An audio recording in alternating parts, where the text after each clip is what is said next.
Central Water Commission Foundation Day.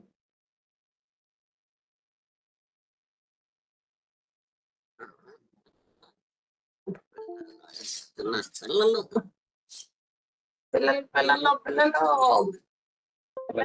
తింటున్నారు.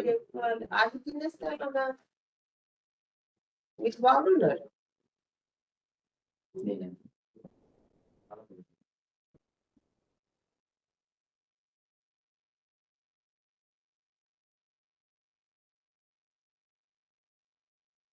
అంటాడు జడ్డు చేసేది ఫోన్ చేసి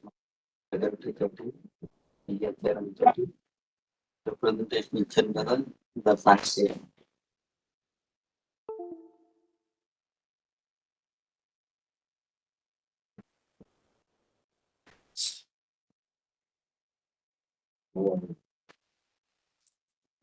దీని మీరు ఇష్టంగా చూడండి. అది తెచ్చింది నిన్న చెక్కలో. Hello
Nadie.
For me to stand before you all amidst the blossoming beauty of the season to celebrate excellence, achievement, and dedication of Central Water Commission in service of the nation since 1945. Heartiest congratulations to everyone present here today on the achievement of this remarkable milestone. As we begin our opening ceremony, it gives me immense privilege to invite respected Secretary, DOWR, RDNGR, Ministry of Jal Shakti, Debashri Mukherjee ma'am, to kindly grace us with your presence on the stage.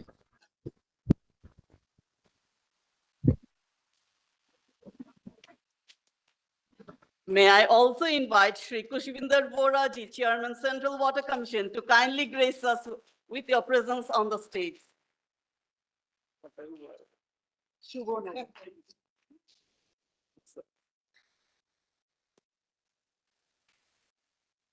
May I now invite PM Scott, sir, member RM, to kindly grace us with your presence on the stage, sir. May I now invite Shri Naveen Kumarji, member WPNP, to kindly grace us with your presence on the stage, sir. May I now invite Shri S.K. Sibbalji, member DNR, to kindly grace us with your presence on the stage, sir.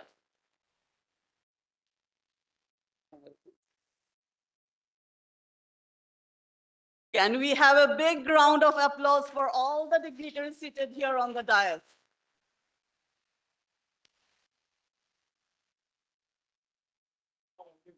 Yes. And please give a big round of applause for yourself as well. Congratulations again to everyone. May I now request our chairman, sir, to kindly welcome our secretary, ma'am, with the green planter and also honor her with the shawl of gratitude.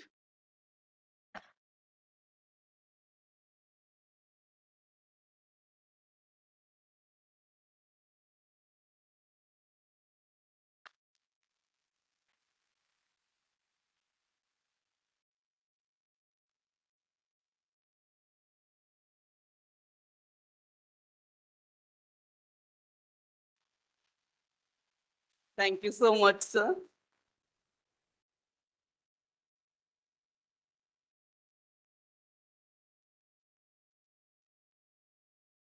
As the theme of today's celebration is CWC, in service of nation since 1945, building foundation for water secure future. Let us join hands and commit ourselves to work together on this path-breaking journey. Let us make our wonderful world water secure, and let's get together to make a change forever. So on this note, we are about to commence our event by lighting the lamp of knowledge and wisdom. This is a symbolic moment that signifies the dispelling of darkness and igniting of thought and enlightenment. It is my honor to invite the dignitaries on the stage to kindly step forward for the lighting of the lamp, and with the blessings of the Almighty declare the formal inauguration of the function.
Thank you so much.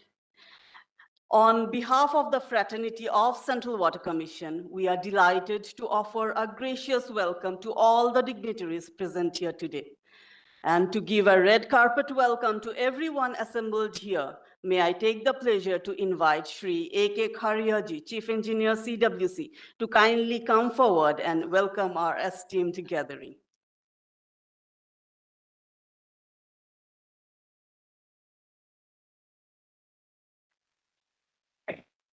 Thank you very much. A very good morning to everyone. Honorable Secretary, DOWR, RD and GR, Ministry of Jal Shakti, Shrimati Devashri Mukherjee, respected Chairman, Central Water Commission, Shri Kushwinder Bohra, Shri PM Scott, Member RM, Shri Naveen Kumar, Member WPNP, Shri Shibbal, Member D&R, Shri A.K. Bajaj, ex-chairman, who is sitting with us and accepted our invitation for this 79th Foundation Day of Central Water Commission.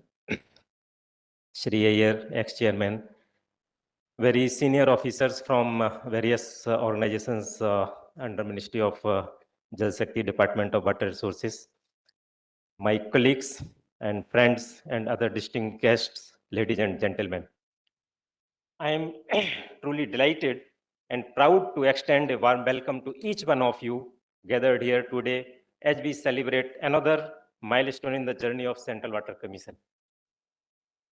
For 79 years, the CWC has been at the forefront of developing and managing our nation's water resources, shaping national water policy and building a solid foundation for water secure future. The journey started from Constitution of Central Waterways Irrigation and Navigation Commission, CWINC, the precursor to present-day CWC. This was in fact constituted on April 5, 1945. But we are choosing in this year to celebrate our Foundation Day on April 14th rather than on April 5 to mark another year of CWC existence for a purpose.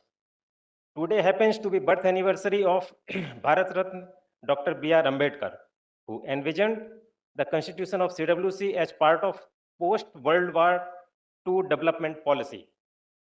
During his tenure as member labor of the Governor General's Executive Council from 1942 to 1946, Dr. Ambedkar played a pivotal role in shaping the policy framework pertaining to the water resources sector.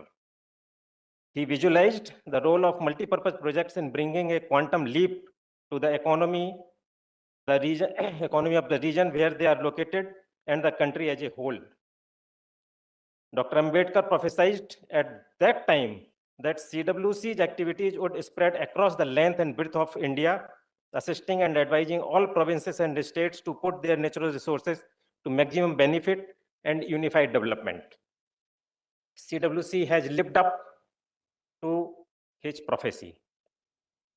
With just one orderly and one stenographer. I welcome Hussain Saab also, ex-chairman CWC.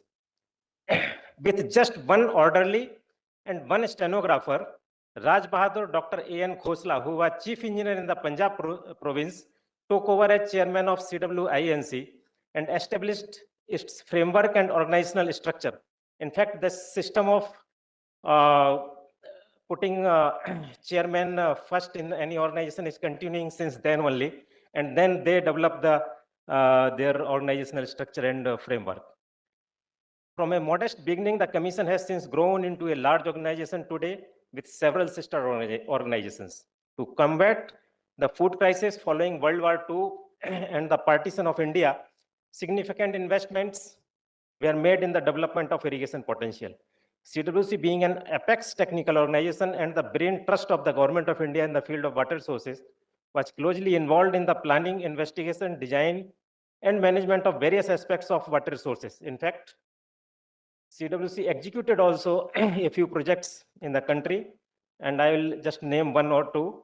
like Hirakud Dam multipurpose project on behalf of the government of Odisha, and formulated many major river valley projects which were subsequently executed by the state governments. As you are aware, state governments have preeminence in issues related to water resources as per our constitutional and legal framework.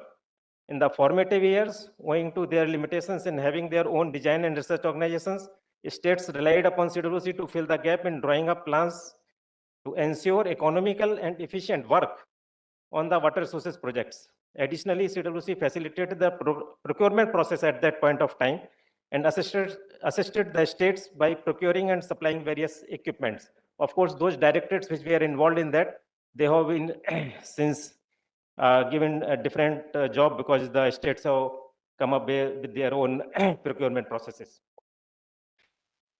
The expertise thus developed under one roof has made the country self-reliant, saved precious foreign exchange, and successfully tackled various complex problems. The country had achieved food sufficiency through the Green Revolution by the end of 1970s. Over the years, CWC has changed significantly. CWINC became a permanent organization soon after Indian independence. It was transformed into Central Water Power, Irrigation and Navigation Commission. In fact, in earlier CWINC, power has been added. And later into Central Water and Power Commission at different points in time. In fact, these details will be shared with you in subsequent presentations. Following the bifurcation of Ministry of Irrigation and Power in 1974, the CW and PC was also bifurcated and its water became the present day Central Water Commission. So it is basically in 1974, CWC came in existence. With the changing nature of work and priorities of the government, CWC has diversified into an array of water resources related areas. The first systematic hydroelectric survey of India was undertaken by CWC in 1950s. A network of gauging stations was established for the collection of hydrometeorological data. When successive flood disasters struck India, the CWC was called upon to take up the coordinated functions pertaining to planning of flood control works. Not only in India, in fact, in neighboring countries, Bhutan also, CWC has established data collection network. CWC had prepared the National Prospective Plan for Conservation of Water and Interlinking of Rivers, on which now NWDA is working on, and other organizations are coming up. CWC has been acting as a neutral mediator and supporting the central government in its effort to coordinate between states. Many interstate river sharing issues were resolved in the high-level technical meetings organized by CWC at various levels. CWC has also played a notable role in neighboring countries like Nepal, Bhutan, Afghanistan, Myanmar, and in extended neighborhood of the lower Mekong Basin. We have got data sharing arrangement, especially during the floods with China, Bangladesh, and Pakistan. Of course, Nepal and Bhutan. When it comes to embracing modern technology and newer policy research areas, CWC has always provided leadership role. CWC had circulated a model bill for floodplain zoning to the states way back in 1975. A remote sensing directorate was created in CWC in 1979. Dam Safety Organization was established in CWC in 1979. System Engineering Project was initiated in 1982. CWC has been promoting the formation of RBOs for IWRM at basin scale since very long. We have good reason to be proud of CWC's history and valuable service that it has rendered to the nation. Today, as we mark another year of our existence, it is a moment of reflection, celebration, and renewed commitment to our noble cause. As we commemorate this special day, let us take a moment to acknowledge the dedication and hard work of all those who have contributed to the growth of this organization. Their unwavering commitment and passion have been instrumental in shaping the Commission's legacy and making a positive impact on the lives of millions of people across the country. Looking ahead, let us reaffirm our commitment to excellence, innovation, and sustainability in all our endeavors. Let us continue to work together with renewed vigor and determination to overcome the multifarious challenges that lie ahead. for a water secure future, be it growing variability in availability of water resources, tackling the growing menace of water pollution, or mitigation and adapting to the impacts of climate change.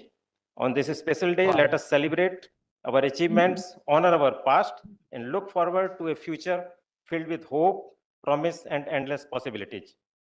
I once again welcome you all, right from chairman, all the past chairmen, all the members, and all the officers, staff, even at the classy level who are working in the field since last 79 years in this long journey of Central Water Commission, and more for the future.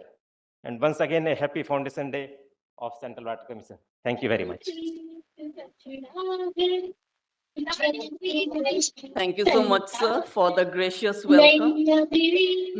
May I now welcome Shri D.P. Mathuriaji, Chief Engineer CWC, to kindly enlighten us with the historical background and the journey of CWC, and also highlight the role and contributions of the CWES fraternity.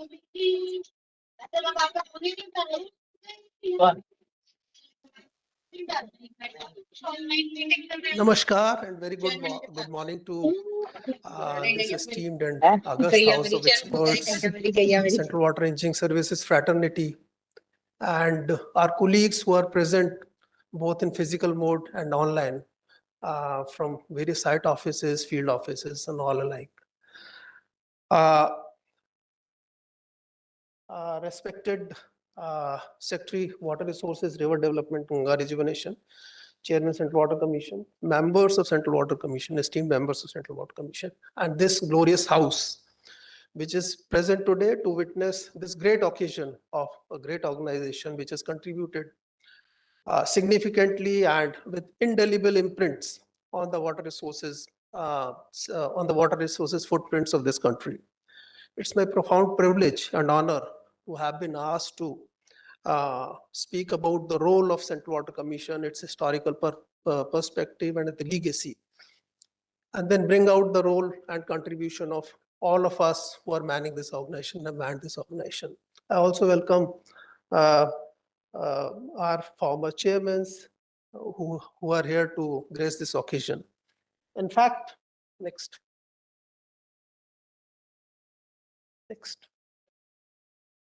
In fact, the evolution of this organization was formalized post World War II, when the country was facing the dual problems of flood and droughts. There were major droughts in various parts of the country, and there were floods as well in different areas of the country. Dr. B.R. Ambedkar, who was a member of the Viceroy's Executive Privy Council, and he was also in charge of Labor, Irrigation and Power Ministry during 1942 to 46. He was tasked to evolve a post-war economic plan, which largely encompassed water issues, water woes, and power policy for this country. In fact, he acted as a chairman, as a president of this committee, which was commissioned by the Viceroy. He dwelled upon various issues, had a long-ranging discussions with states, also had a view of the constitutional provisions, and came out with a new water policy. The salient features of that water policy was that multi-purpose projects were key to the water resources development of this country at that point of time. Concept of river valley authorities were introduced, and that was also part of the constitution. And then he visualized a concept for a pan-India central technical body which would undertake the development of water issues. As I've said, he was president of the Policy Committee on Irrigation and Electric Power. Broad-ranging consultations were held by Dr. Ambedkar. He held 5 conferences, and 2 on the Damodar Valley, 1 in Mahanadi, 2 on electric power at Delhi.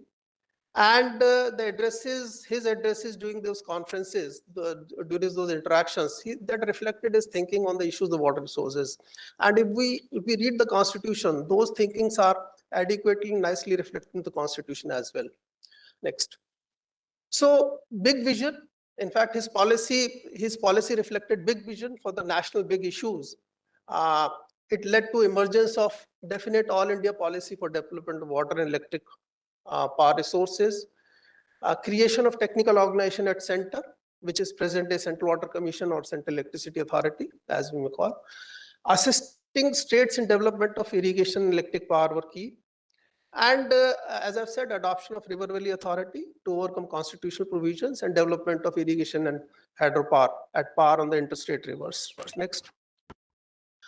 So, as I've said, concept of regional and multi-purpose development for the first time. In fact, it was a big vision. It needed, it needed a very big heart and a lot of vision to think about regional multi-purpose development on the river valley scale at that point of time. That was first time thought of. And in 1944 to 46, basin-wise development plans for Damodar and Mahanadi were prepared.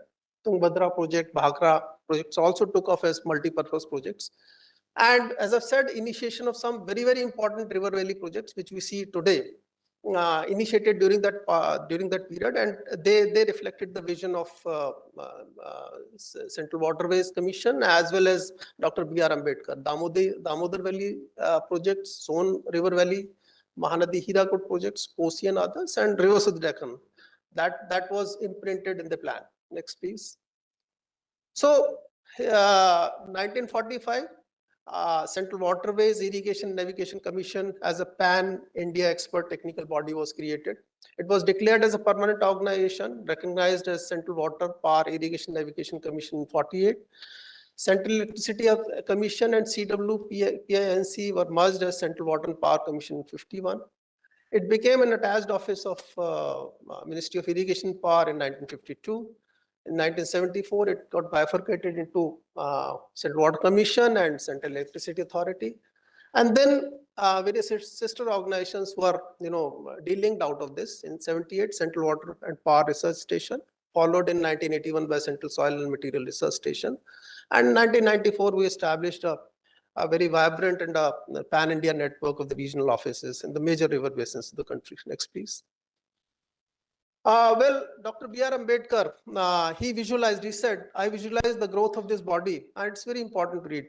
I visualize the growth of this body in course of time into a very big organization with its activities spread over the entire length and breadth of India, and its assistance and advice eagerly sought by the provinces and states, to the end that nature resources of any region may be exploited for maximum benefit and unified development. And so, commensurate with the vision of Dr. Ambedkar, in 79 years of long history of Central Water Commission, we have played a stellar role by transforming ourselves from Central Waterways Irrigation Navigation Commission into Central Water Commission, and transforming India's landscape into a food and energy surplus country, and also made colossal contributions in upliftment of the livelihood of the millions of Indians. Next, please. We went ahead this vision. We went ahead assuming the leadership role for developing the big water resources management projects, grounded them, dedicated to the nation. As I've said, during this journey, we went through various incarnations. Our sister organizations were born out of us. In present form, we are headed by a chairman, assisted by 3 members, and our proud journey continues to build this nation into a very, very vibrant water resources nation. Next, please. Next, please. I thought how to briefly introduce about the great service this organization has done to the nation. A case study of Hirakud I have brought in. Central Water Commission played a stellar and a very important role while this project post-independence was developed. The sufferings of the state of Orissa were enormous. I think everybody knows as being fraternity of CWES. The issue was brought before CWINC, which was led by Dr. Padma Bhushan A.N. Khosla. And after deliberations, it was thought and concluded that solution lies in having a control storage as well as control structures to control the vast amount of the water. This was followed by conferences. Earlier in the first slide, we have seen the conference at Cuttack. Conference at Cuttack, which was chaired by Dr. B.R. Ambedkar. It was decided then that thorough investigations to harness the potential of Mahanadi through a unified multi-purpose development be undertaken. And in fact, 3 projects were conceptualized. and commissioned, grounded and commissioned in subsequent period. Hirakud, Tikarpara, Naraj. CWINC recommended that Hirakud project could be executed and operated as independent unit. It was uppermost and simplest in terms of physical features, design, and construction. Next, please. And then 47, the first plan. Just look at the dates for 1947. This entire thing happened during the period of 1942-46. So in 1947, the first plan for unified development of Mahanadi Basin, which was prepared by CWINC, and to date, it remains indelible. It was evolved. State agreed to entrust the responsibility for development of this project to CWPINC. And the project commenced after detailed survey investigations, in-house design specifications, and all,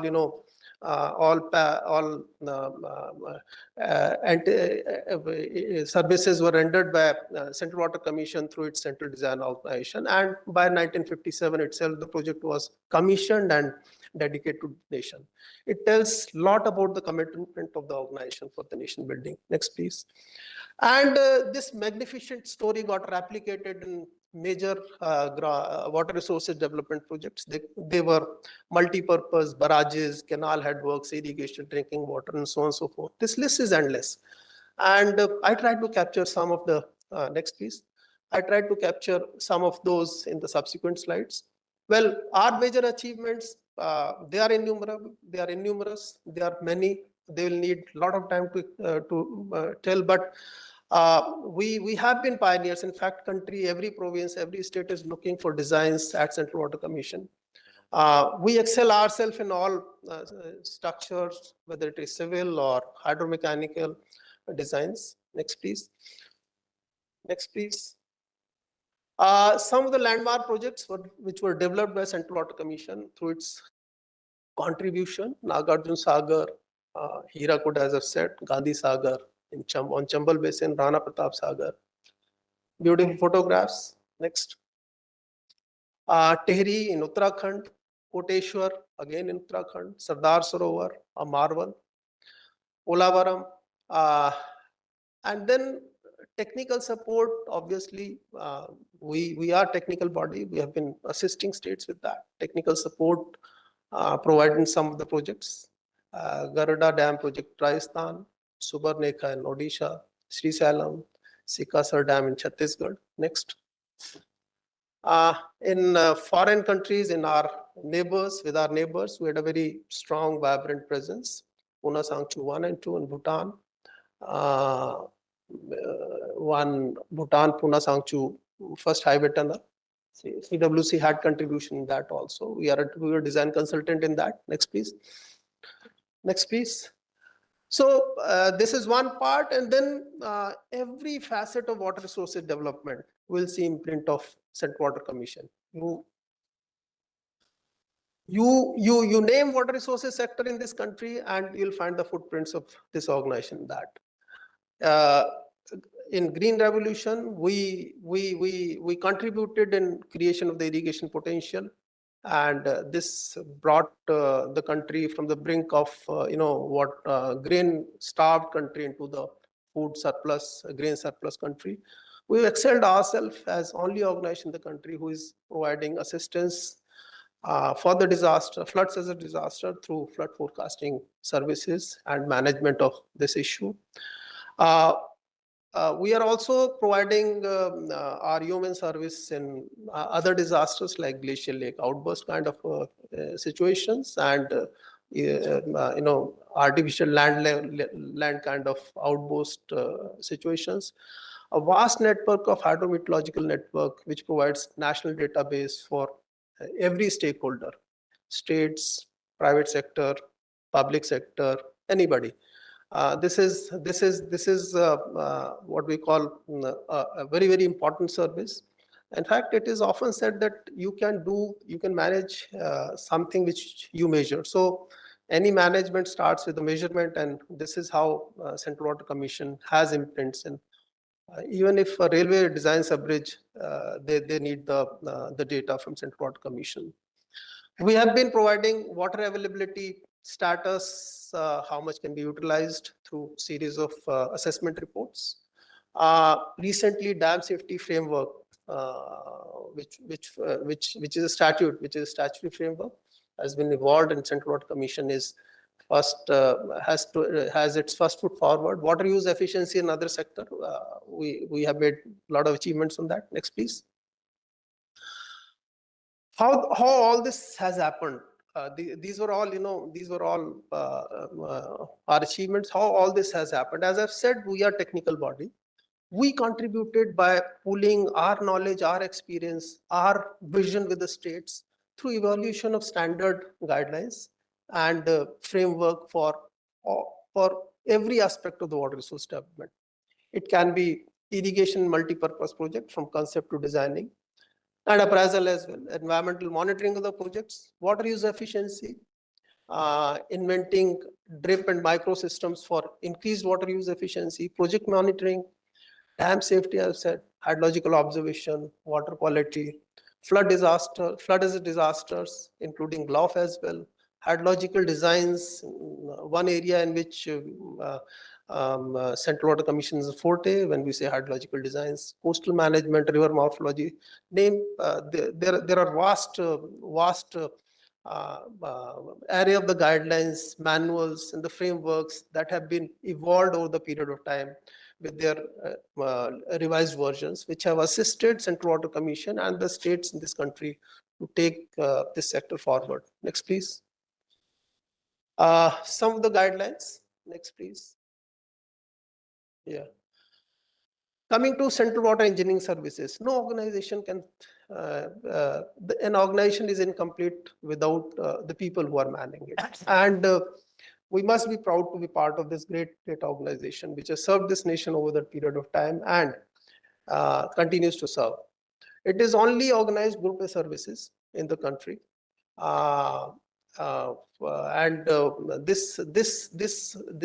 These personals, in fact, they equip various formations in Government of India, which are dealing with water resource development. We have played a versatile role among growing challenges for development and management of water resources in the country. And our functional areas on the right side, I mean, some of them are there. I have earlier spoken about them. And some of the evolving areas into which we have put our first foot forward is mathematical modeling on the issues like glacier lakes and issues of the disaster, environmental flows. And one very, very important, which is one of the very important functional area of this services and this organization, has been water-related conflict resolution, whether it is in-house, within the country, domestic or transboundary. Next, please. I thought, let me have a few pics of some of the pioneers also. We cannot complete this journey without naming Professor Padma Bhushan A.N. Khosla, who has been, in fact, post his contributions, has been member of Rajya Sabha, member of Planning Commission, Governor of Orissa, besides being member of various engineering organizations. Then we had also very eminent Dr. Padma Bhushan K.L. Rao, who had been member of Lok Sabha, Minister for Irrigation Power, was, in fact, one of the project has been named after him. So these were some of, in fact, there was shortage of time, so I thought only two, I have picked them. Next. Well, our encadrement in various Government of India posts is enormous, and I'm sure it will increase during the period of time as well. Our personals are on deputation in large number of organizations who are dealing with water as a subject. We have been providing excellent services, excellent contribution when it comes to water. Next, please. This fraternity has also its footprints in various international platforms. For example, as a commissioner of Permanent Commission under Indus, we have played a very successful role in implementation of our transboundary treaties, whether it is Indus or safeguarding the country's interest when it comes to these projects, Paglihar, Kishanganga, just to name a few. Our contribution when it comes to Indo-Bangladesh protocols of Ganga Water Treaty or India-Nepal Mahakali Treaty cannot be missed. This fraternity has office bearers in many, many international organizations, PIS committees as well, in providing technical support to the neighboring countries in formulation, implementation of the projects. We have also provided inputs to Namami Gange program to the Government of India, as well as other tribunal awards. Next, please. So, and we have adequately equipped ourselves to fulfill the vision, Water Vision 2047, taking 5 mantras of the Honorable Prime Minister as our own mantras. The Water Vision 2047 to address these issues for on the left side, I have tried to enlist those issues. These issues has been key areas on which greater focus of this organization shall happen. Next, please. And I'll conclude. We have come a long way since 1945, empowering India's water future in managing, conserving, and distributing water resources for sustainable development. And at the forefront of India's water stewardship, Central Water Commission pledges unwavering commitment to safeguarding and optimizing our nation's invaluable water resources. Thank you. And I'm sure a lot of further insight will be provided in the subsequent presentations. Thank you. Thanks a lot. Thank you so much, sir, for enlightening us with the incredible journey of CWC in the past 79 years and highlighting the role played by the CWES fraternity in shaping CWC in its glorious form. Now we bring before you some of the recorded clips by head of international agencies, additional chief secretaries, principal secretaries of state governments, senior officers expressing their thoughts on CWC's glorious 79 years. Please. Let me congratulate the Central Water Commission on the occasion of their Sthapna Divas. The CWC has been at the forefront of water management in the country. It has been a pillar in the area of flood control, water conservation, and resource management. The state of Bihar, enriched by so many rivers, has benefited greatly due to the association with CWC. I would especially like to congratulate CWC on its recent initiatives. Two very important initiatives which have benefited Bihar. One is the MOU we have signed with the CWC for sharing of hydrometeorological data and flood forecasting, which should be of benefit to both sides. The other is the North Coel project, whereby a sanction has been given by the Union Cabinet through the efforts of CWC, and due to which the challenges of the drought-prone areas of both Bihar and Jharkhand would be met. Along with that, the acceptance of the Kosi-Mechi project interlinking of rivers by the advisory committee is another feather in their cap. And this would also benefit greatly the unirrigated areas of Bihar, the eastern parts of Bihar. And that is where I think the CWC strength lies, where larger projects can be taken up, interstate coordination can be taken up, and that is the direction it has been taking. I would like to congratulate Mr. Vora, whose recent initiatives, including that of quarterly and annual interactions with the state governments, would go a long way in our mutual understanding and in better management of water resource projects in the country. I would like to again congratulate all the officers, the staff of CWC, and hope that their vision and their leadership would take the country forward even further in the area of water management, water conservation, flood control, and everything concerned with water. Thank you. Dear esteemed colleagues at the Central Water Commission, as CWC commemorate the foundation day of the Central Water Commission, I'm delighted to take this opportunity to reaffirm the Asian Development Bank's unwavering commitment to collaborate with the Commission in the vital water resources sector. With 79 years of distinguished history, CWC has played a pivotal role in shaping India's water management landscape, contributing to water security and sustainable development. ADB acknowledges CWC's expertise in irrigation systems and hydroelectric projects, such as the Barka Dam complex. CWC's contributions have been instrumental in ensuring water security and promoting agricultural growth. Thank you very much. I'm Keshni Anand Arora, Chairperson, Haryana Water Resources Authority. On the occasion of the celebration of 79th Foundation Day of the CWC, I congratulate Shri Kushwinder Boraji, Chairman, CWC, and his team. It has always been a great pride to be associated with CWC, which is an apex organization in the country in the field of water resources. It has played an important role in spearheading the development of irrigation systems and hydroelectric projects across the nation. I'm thankful to CWC for fruitful collaboration with HWRA and Haryana government for their efforts to make Haryana a water-secure state. I wish CWC all the best for the achievement of their future goals. Thank you. Thank you so much. Friends, Central Water Commission is a front-runner organization in developing and adopting state-of-the-art technologies for solving water problems. The work of the Commission is divided among three wings. The first is River Management Wing, which is responsible for collection, compilation, storage, and retrieval of hydrological and hydrometeorological data, including water quality monitoring, formulation and issue of flood forecast, which saves valuable lives and property.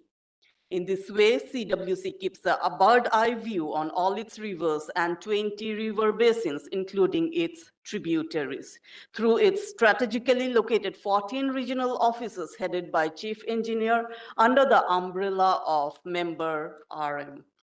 For giving an overview, it is my pleasure to invite member RM PM Scott, sir, and highlight the activities of his wing, sir, please.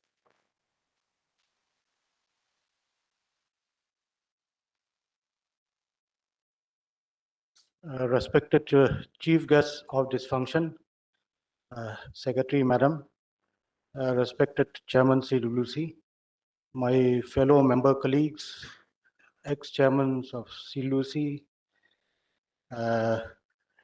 invitees from other organizations, field chief engineers, ladies and gentlemen, and kids present.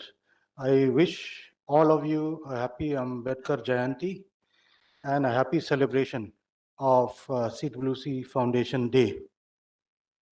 I am proud to have been given this small space for delivering a presentation on the role of RM Wing. Here I start with a few questions which says that where were we? Where are we today? How was the journey? Where are we going to? Perhaps something must be churning in your minds that something has been said by the previous speakers. But let us take it on a light note. We first started in 1945 at L Block of Central Secretariat close to North Block. And in 1946, we moved on to Curzon Road Barracks, that is A Block. And we also got some additional place at Keeling Road, which is close to Curzon Road. Then seeing the expansion of this organization, which was called as Quink.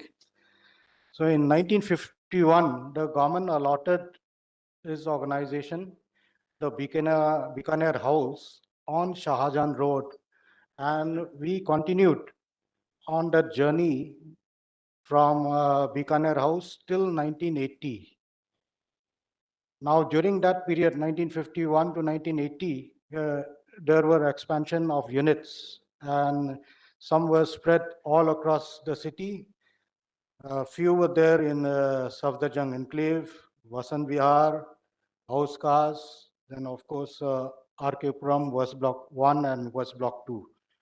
Finally, in February 1980, we have been allotted this 9 or 10 storied building called Seva Bhavan, and this is where we are today. Our last question is, where are we going to? We are not going anywhere. We are staying put here till we are moved out.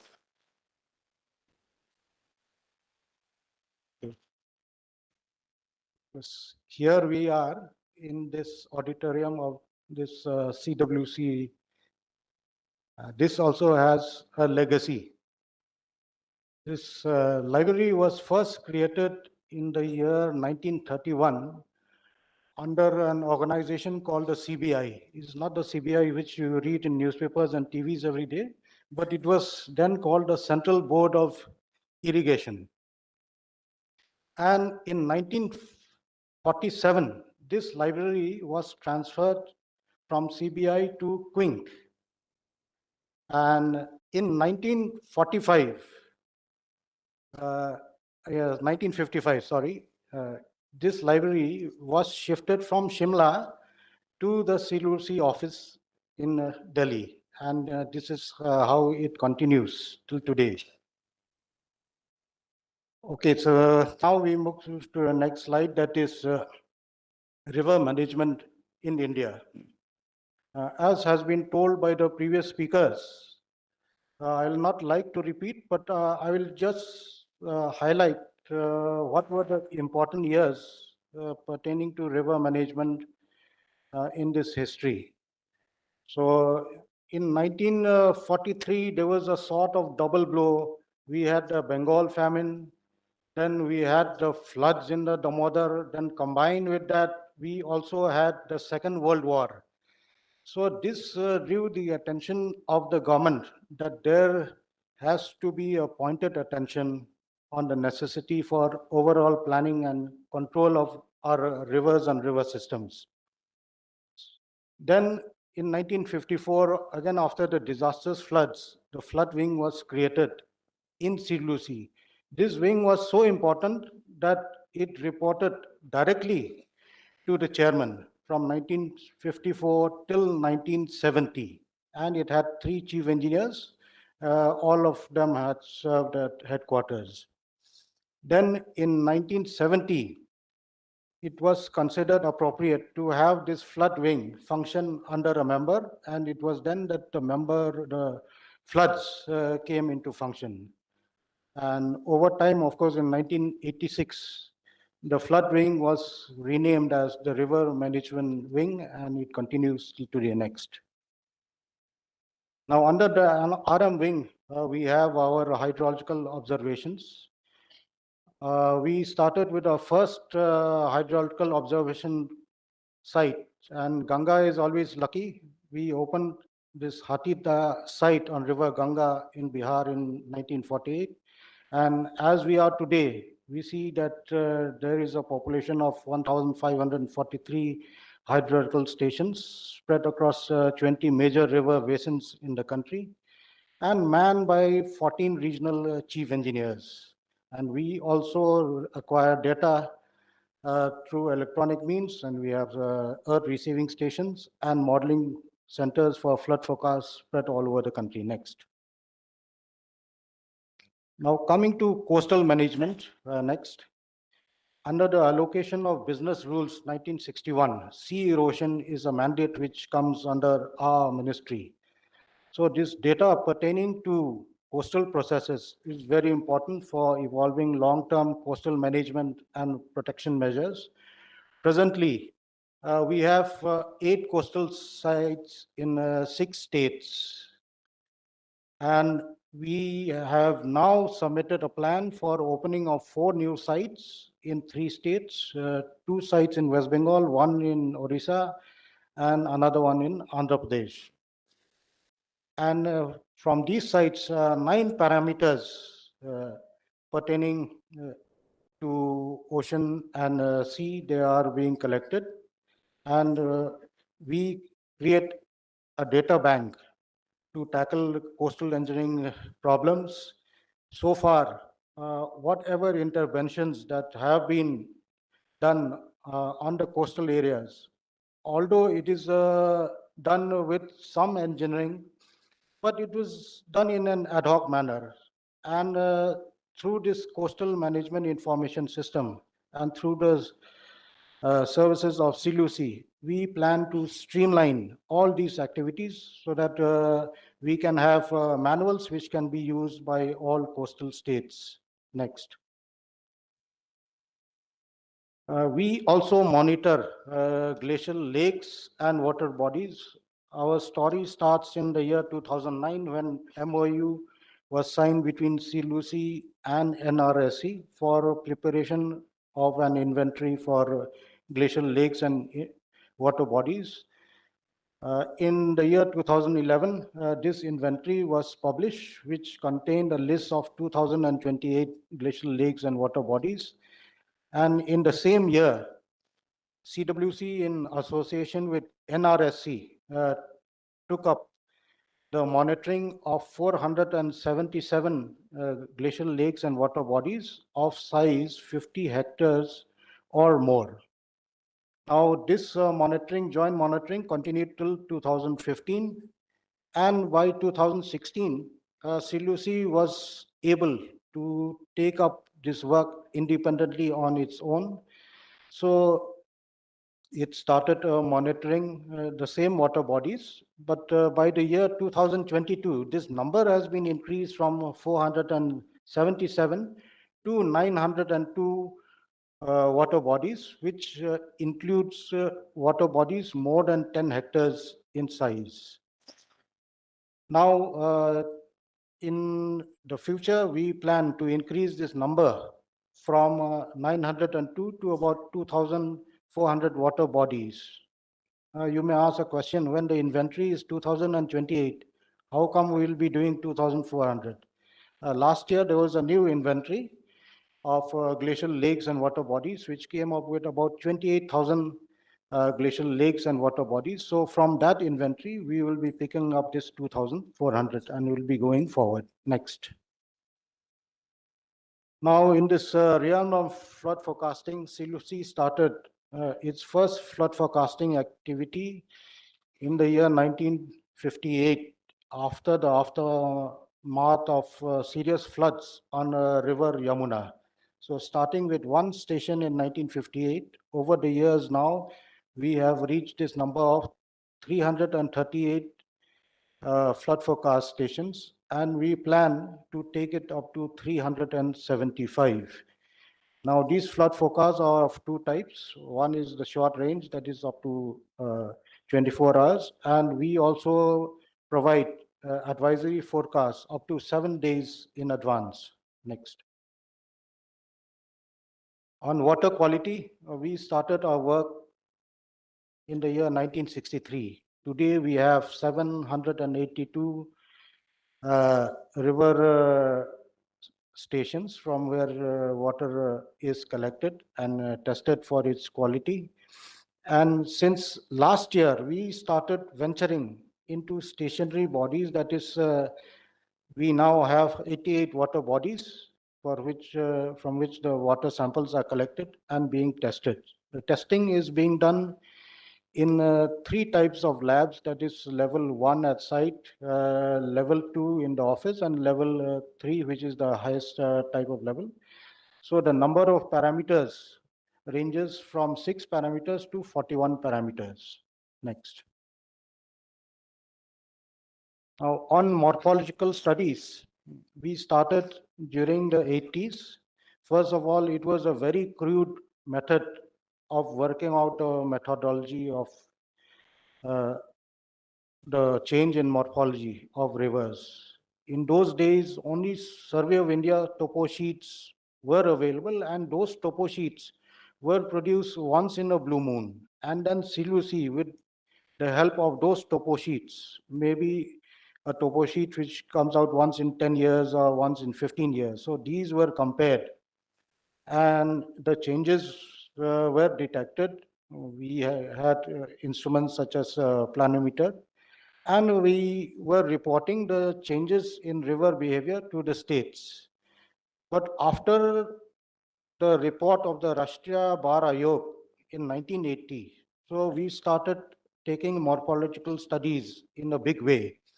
We started taking river cross sections through our field formations. River cross sections on select rivers were taken at the interval of 10 kilometers. And then there were also remote sensing studies carried out by CLC. There was this remote sensing directorate in 1996, which studied the morphological changes on river Yamuna and then compared it with a special map made by Survey of India on the 1:10,000 scale. Recently, we have got morphological studies for 15 rivers carried out by IITs and NITs, and these studies have been completed and the report will be published very shortly. Now, what is the takeaway from all these studies and results? So the main beneficiary is the state, for which it can take action on the identified vulnerable spots and vulnerable reaches on its rivers for taking protection measures and also for maintaining its river protection works. Next. So this is just to show how the river flows and across different channels with different morphologies. Next. Then we also have the work of survey and investigation. These are some of the instruments and gadgets which we use in field, the latest of which we have started using unmanned aerial vehicles for surveys. Next. So the first DPRs that were produced by CLUC were in the year 1956 pertaining to this Broach irrigation project and Halali irrigation project. So this subject was seen to be very important, that it was decided to have a separate member for planning and investigations. So in the year 1958, members started functioning, and this is the list of important dams that were investigated by CWC. In those days, there were just 2 circles in the whole country. That was one Assam investigation circle at Guwahati and the Chenab investigation circle at Jammu. Presently, we have 9 projects in hand being funded under IWRDS, and our field formations also undertake survey investigation of projects on deposit work basis. Next. Now, in addition to what we have mentioned, there are other activities of this RM wing. For example, we also run an engineering museum. The history of this museum is that it was set up in 1951. There was an international engineering exhibition here in Delhi. So when the Prime Minister of India visited this exhibition, he was amazed at the number of exhibits and models being displayed at that exhibition, and he advised that CLUC should open an engineering museum and collect exhibits and models and showcase in that museum. And this museum continues till today, and it is there at Kalindi Bhavan in Kutab institutional area. Now, regarding our association with Bangladesh and Bhutan and China, this has already been mentioned. Another important achievement is that last year we have launched FloodWatch India, which is a mobile application app for dissemination of real-time flood forecasting. Then during times of disaster, we interact very closely with NDMA and MHA. Just for an example, during the floods on Yama in 2023, and then the Tista floods in Sikkim, also in the same year last year, and also in the 2017 landslide dam burst in China, which created a lot of alarm on the river Brahmaputra in Arunachal Pradesh. So it was CWC who provided the information not only hourly, but even every 15 minutes. Whereas there are other agencies using other satellite technologies, their frequency of data was once in 6 hours. So this is where I want to thank all my people in the field that it is at very short notice we can provide such data. And this we also, when all other methods of communication fail, I would like to mention that, for example, in the case of the Siang flood of 2017, where there was no mobile network. So our people at the site, they were armed with satellite phone, and that is how we kept things got going. Then we also carry out technical studies on integrated reservoir operation, inundation forecasts, and national hydrology under national hydrology project in Ganga and Tapi basins. As most of us know, floodplain zoning studies are also going on River Yamuna, and studies on Ganga Padma erosion. And of course, we have now our national framework on sediment management, for which RM wing had a big role to play. Next. These are some of the activities. The top left shows our exhibition activities, which is being carried out by the Yamuna Basin Organization. As and when CLUC is asked to take part in an exhibition anywhere in the country, we are always ready to open a stall at very short notice. And these are some of the photographs that bottom right shows the use of radar technology in detecting water levels on the river Lidar in Jammu and Kashmir. Next. And these are some of the upcoming publications which are going to be published by RM Wing: Flood Damage Statistics, Area Affected Due to Floods, Technical Guidelines on Floodplain Zoning, Water Yearbooks, and of course, so on and so forth. Next. Thank you for giving such a patient hearing. Thank you so much, sir, for highlighting the role of our RM Wing CWC. Friends, we are joined by Shri Subhad Yadavji, Joint Secretary, DOWR, RD and JR, MOJS. Sir, I request you to kindly take the seat on the dais, please.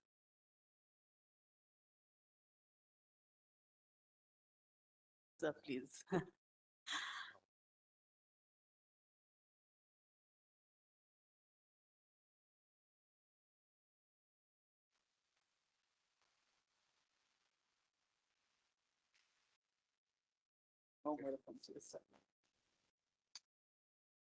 Thank you so much. Friends, we have some more recorded video clips expressing their thoughts on the journey of CWC. Can you please have the video? Namaskar.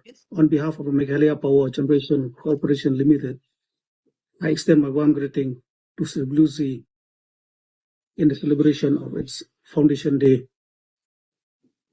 On this auspicious occasion, I would like to place on record of the long and cordial relationship MEPCL had with CWC in the implementation of its various hydel projects. I would like also to thank CWC for its continuous support in the vetting of the various aspects of the survey and investigation and in the process of DPR preparation. Dear Mr. Chairman, ladies and gentlemen, dear friends and colleagues in the Central Water Commission, I'm most grateful for this invitation to address and celebrate with you almost 80 years since the foundation of the CWC. I would like to express our sincere gratitude for the collaboration between the CWC and the EU-India Water Partnership towards further improvement to river basin management that are inspired by the watershed and cyclical approach in the European Water Framework Directive, but adapted to the conditions in the Tapi and Ramganga river basins. We celebrate not only your own achievements, but our joint achievements with IEWP experts. Let me conclude here and underscore the mutual commitments to keep advancing water management practices for the benefit of all stakeholders involved. Thank you very much and happy anniversary. Good morning. I am Joop Stoutjesdijk, a lead irrigation engineer in the World Bank. On behalf of the World Bank, I would like to congratulate management and staff of the Central Water Commission on the 79th Foundation Day. Since its establishment in 1945, the Central Water Commission has played a critical role in supporting states with water source development and management. The World Bank has been a partner with the Central Water Commission for a long time, including in dam safety and hydrology. In the World Bank, we also would like to leverage the Central Water Commission's knowledge to support other countries with its water development issues. As an example, the ongoing work on the risk assessment of all 6,000 plus large dams in the country is already creating interest in other countries where the Central Water Commission's knowledge and experience could be used. Again, congratulations on your Foundation Day and success with your future work. Thank you. Thank you so much. Friends, the primary data that is collected by RM Wing is conceptualized and formulated into various and detailed planning by the WPNP Wing. This wing is responsible for undertaking the entire gamut of water governance, including formulation of water policy, overall planning and development of river basins, including integrated river basin planning and development, monitoring of storage position of the important reservoirs, etc. To elaborate it further, may I invite member WPNP Shri Naveen Kumarji to enlighten us more about the wing.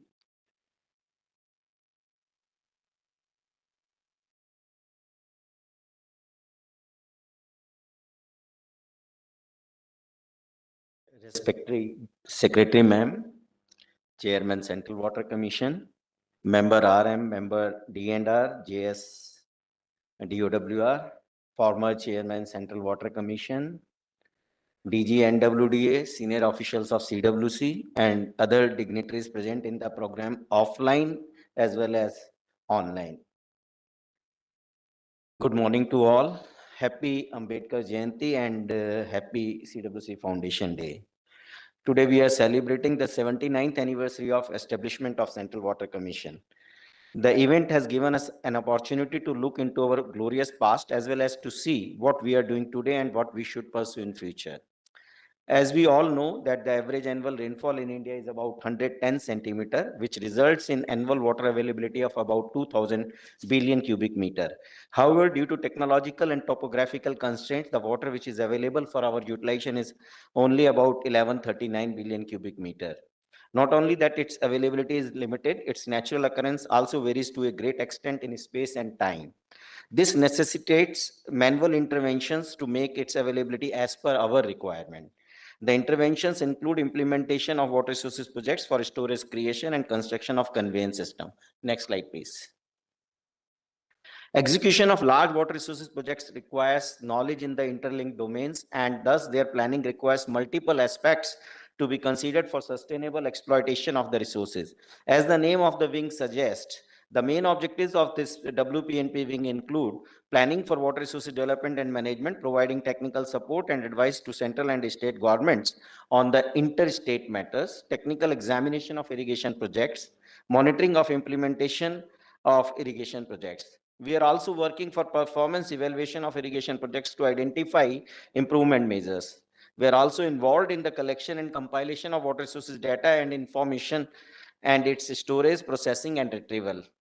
Through these activities, we are helping the DOWR, RD, and GR, Ministry of Jal Shakti, in implementation of schemes like Pradhan Mantri Krishi Sinchai Yojana and national projects, under which central assistance is provided to the state governments for implementation of projects in their respective states. Next slide, please.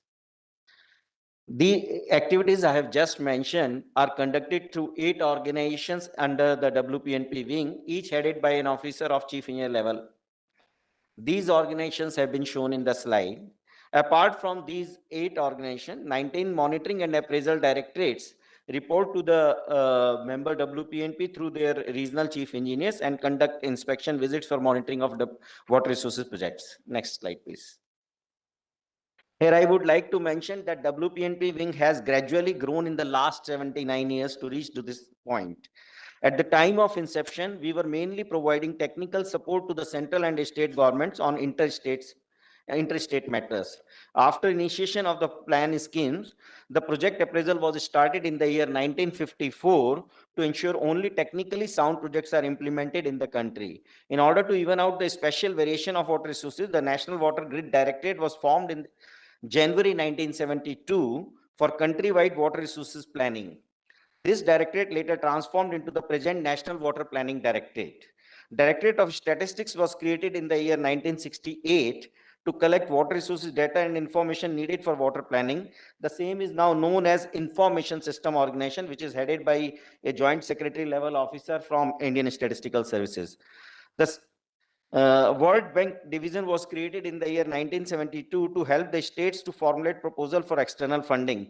This unit has gradually evolved into present day PPO. The first monitoring unit was established in August 1975, which has transformed into present Project Monitoring Organization, PMO. Remote Sensing Directorate was set up in the year 1979 to help the states to use the capability of the technology. Monitoring of reservoirs was started in May 1981 with about 25 reservoirs monitoring. Today we are monitoring about 150 reservoirs. Reservoir sedimentation studies was initiated in September 1981. System engineering unit was set up in May 1982 to use the technology for optimal utilization of water sources, and this gradually has evolved into Basin Planning and Management Organization, BPMO. Irrigation Research Management and Improvement Cell was formed in December 1984, which has transformed into present POMIO and undertaking activities for improvement of water use efficiency, mainly in the irrigation sector. Next, please. Now, I would like to throw more light on the activities and achievements of WPNP wing. I would like to mention here that until we know the amount of water resources available, it will not be possible to manage the same. Fully realizing the same, we have conducted the water availability studies from time to time. We have been actively associated with the erstwhile Planning Commission for planning of the water resources sector in successive plan periods. The National Perspective Plan for Conservation of Water and Interlinking of Rivers was prepared in 1980. The National Water Planning Directorate has provided secretarial support for the formulation of 3 national water policies. The officers of WPNP wing had played important role in the formulation of the report of the National Commission of the Integrated Water Resources Development Plan. Now we are promoting the concept of IWRM among the states. Recently, we are involved in the development of extended hydrological prediction. Through this, we shall be able to make long-term flow forecast to help in setting priorities and better water management. The studies are under progress for Yamuna, Narmada, and Kaveri basins. Next, please. Since 1954, the Project Appraisal Organization is conducting examination of DPRs of major and medium irrigation projects and multipurpose projects submitted by the state government, PSUs, or private entities. After establishing the techno-economical viability, the projects are placed for consideration of the Advisory Committee of DOWR, RD, and GR, headed by the Secretary of the Department for its acceptance. Chief Engineer, PAO, is the member secretary of the committee. If the project authority intends to seek central assistance in execution of the project, investment or public investment board clearance is also processed through WPNP wing. After its constitution, 155 meetings of advisory committee have been organized so far, in which a total of 1626 project proposals have been accepted. The investment clearance committee, headed by the at present headed by the Secretary DOWR, has accepted 117 projects in its 21 meetings held so far. Earlier, the committee was under Planning Commission. We have also assisted Ministry of External Affairs in the appraisal of DPRs of developing countries which are considered funding by the Government of India. Next slide. We are also supporting the implementation of Pradhan Mantri Krishi Sinchai Yojana, which is one of the flagship programs of Ministry of Jal Shakti, under which major and medium irrigation projects, multi-purpose projects, surface minor irrigation, repair, restoration and renovation projects of the state governments are provided financial assistance by the central government. The inspection of such projects is conducted by the respective monitoring directorates of Central Water Commission in the field. After recommendation, the proposal forwarded by the field formations are scrutinized with respect to extent guidelines in PMO and further recommended for funding by the ministry. Since the inception of Pradhan Mantri Krishi Sinchai Yojana scheme, total central assistance of about rupees 14,000 crores has been released to various states so far. Out of the 115 major medium irrigation projects included for funding under Pradhan Mantri Krishi Sinchai Yojana AIBP, 58 projects have been completed with proactive role of Central Water Commission and the DUWR. Similar action is also taken by EPO for national projects, resulting in release of about rupees 30,000 crores since its inception. Next slide, please. As I have already indicated, we are providing support to the central and state government on interstate matters since inception. The officials of IMO are involved in the appraisal of DPS with respect to interstate aspects to ensure that its planning is according to the agreement MOUs among the basin states and tribunal or court orders, if any. The organization also provides inputs in the matters disputes which are raised by the state governments in the zonal council meetings. On behalf of the ministry, the organization also assists in preparation of various draft bills or notifications in respect of interstate rivers. If referred by the ministry, we are also facilitating negotiations of disputes amongst states for amicable resolutions. At present, under Chairman CWC, one negotiation committee on Penya River is already working. IMO also maintains a compendium of interstate agreements. This publication contains largely the interstate agreements on interstate river or part thereof. As per publication, Central Water Commission has played direct and indirect role in a number of agreements or MOUs. Next, please. Several water management initiatives are also included in the activities of the WPNP wing. IMO monitors storage position of 150 important reservoirs, as I have already mentioned, and issues weekly storage bulletins throughout the year, which is useful for setting up priorities for available water utilization and is an important input to crop weather watch group of the Ministry of Agriculture and Farmers Welfare for crop water planning. POMIO is taking lead in the various studies assessments for increasing water use efficiency in collaboration with the World Bank or Asian Development Bank. Recently, POMIO has taken initiatives regarding irrigation support system assessment with satellite inputs in collaboration with the World Bank. POMIO has also taken up support for irrigation modernization program with assistance of ADB on pilot basis. EMO is involved in reservoir sedimentation studies through hydrographic as well as remote sensing techniques. Based on the studies, the organization prepares a compendium on sedimentation of reservoirs in India. The latest edition is for the year 2020, which is based on studies of 369 reservoirs. Compendium is released every 5 years. The rate of siltation in a particular region or basin assessed based on such studies helps in planning of sedimentation management strategies in the new projects. CWC made assessment of water resources of the country in the year 2019 using space inputs and basin planning, and water accounting is being done on GIS platform. Next, please. The information system organization is collecting and compiling several water resources data and information required for planning and policy making exercise. For quick reference, these information are published periodically.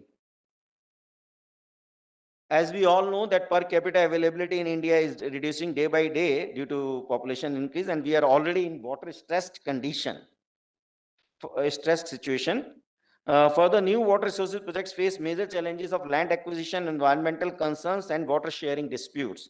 This makes a very strong case for prudent management of existing systems efficiently, simultaneously along with planning and execution of new projects for funding for meeting future water demands.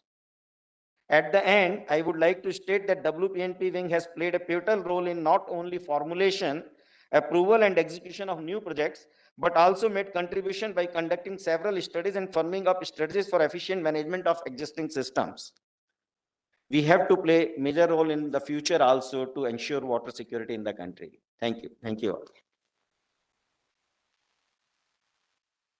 Thank you so much, sir, for highlighting the role of WPNP wing in CWC. Now, friends, let us take a look at some more video clips on congratulatory messages that have been received on the incredible journey of CWC.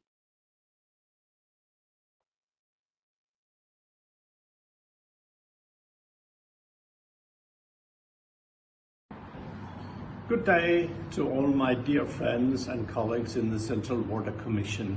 Today you are celebrating your 79th day since the foundation of your very esteemed organization. You have been securing water for all in India. It's a very important job.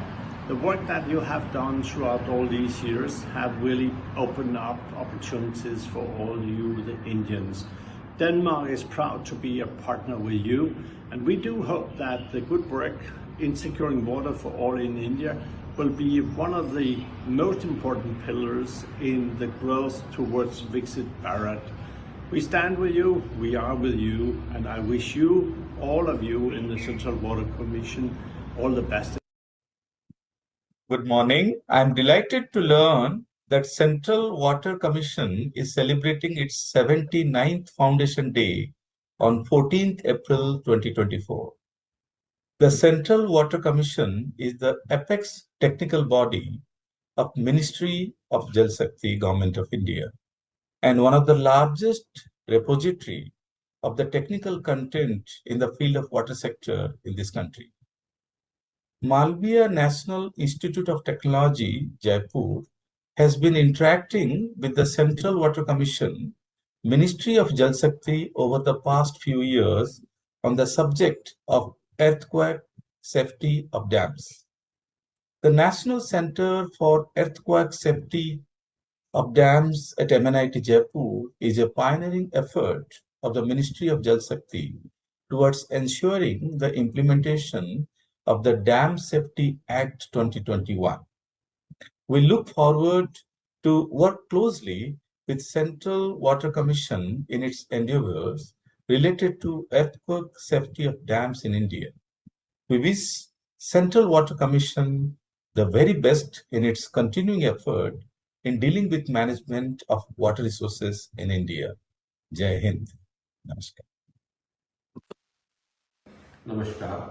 The partnership between IIT Roorkee and the Central Water Commission has its roots since 1945, the year the CWC was established as the Central Waterways, Irrigation and Navigation Commission. Coincidentally, Dr. A.N. Khoshla, the inaugural chairman of CWC, was the alumnus of IIT Roorkee. Over the years, several key departments such as Water Resource Development and Management, Department of Hydrology, International Center for Excellence in Dams have been established at IIT Roorkee, working closely with the Central Water Commission. Looking ahead, I am optimistic that the collaboration between IIT Roorkee and CWC will grow stronger, further addressing the challenges of water globally. I am extending my best wishes to the CWC for continued success in achieving its goal and objectives in future. Jai Hind.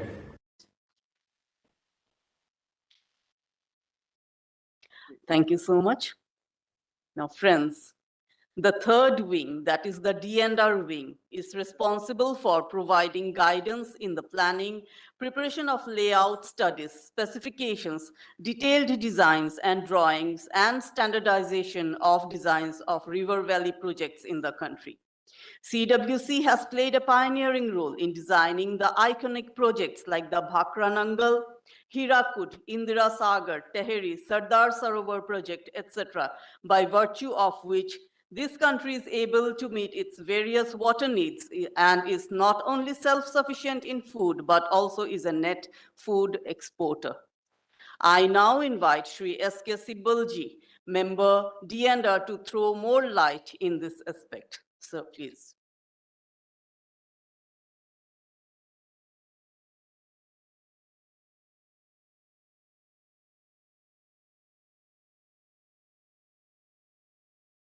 respected Secretary, Department of Water Resources, Chairman, Central Water Commission, Chairman, Central Electricity Authority, my fellow member colleagues, Joint Secretary, Department of Water Resources, ex-chairman of Central Water Commission, Shri Hussain, Shri Iyer, and Shri Bajaj ji, senior officers from NWDA, NDSA, WAPCOS, IIT Roorkee, and Central Water Commission.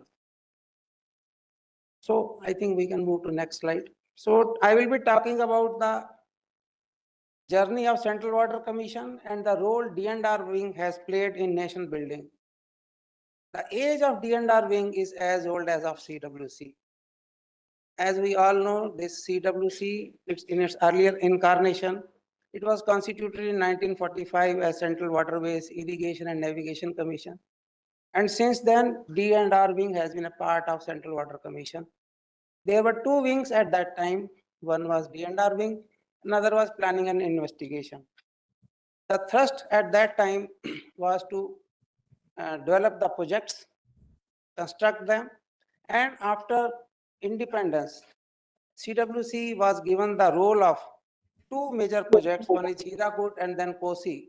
And in Hirakud Dam, CWC was directly involved in the construction work also. And as we all know, earlier Central Water Commission, they have two wings, power wing and water wing. And in water wing, as I already told, there was a major thrust on this designs, construction, planning and investigation. And D&R wing, since its inception, it has provided major technical inputs to all the iconic projects that have been constructed in our country. And at the time of independence, we have around 300 large major dams, and now this figure stands at 6,500. And D&R wing has a major role to play in this dam construction, dam building activity in our country. Next slide.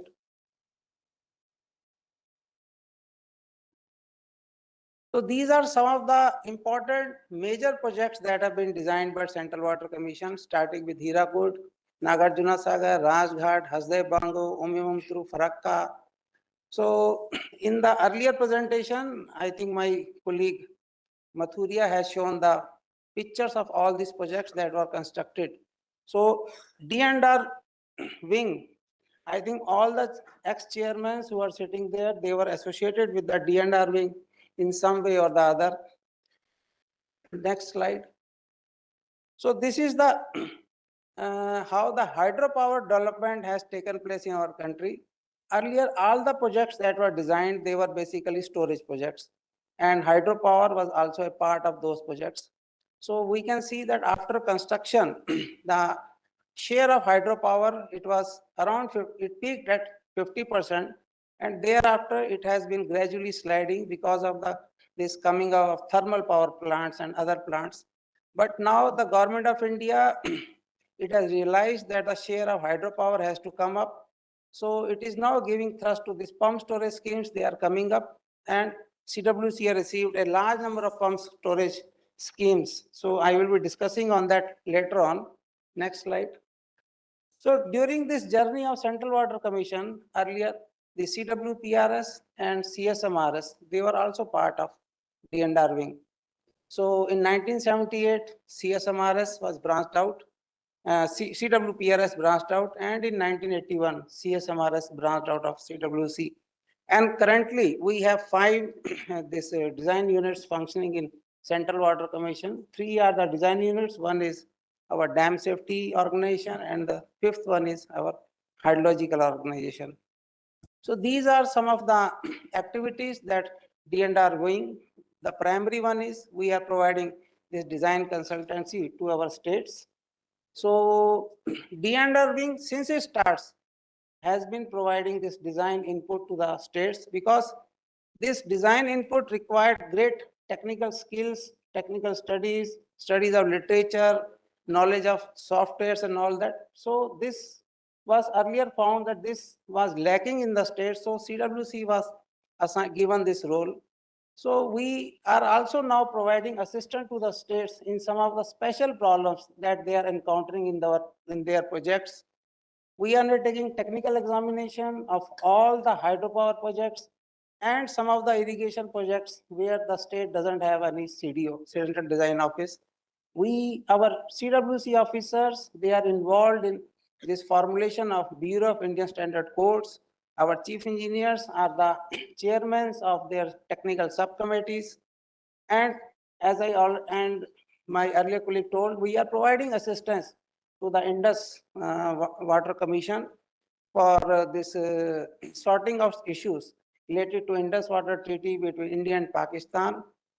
And we are now, as we know that the dam safety has now become prominent. So we are providing assistance to the state governments on dam safety activities. Hydrological studies, it is a very important part of D&R. It is providing input not only to the D&R wing, but also to all other wings also. So this is important for the whole of CWC. So then we are, for all the large projects that are coming in our country, the D&R wing is there is a committee, National Committee on Seismic Design Parameters. It is headed by member D&R, and it approves the seismic parameters that have to be adopted for the design of any large dam in our country. And then we have an instrumentation unit also, which provides this instrumentation assistance to in the case of dams. Next slide. So these are some of the workload that is there with D&R wing now.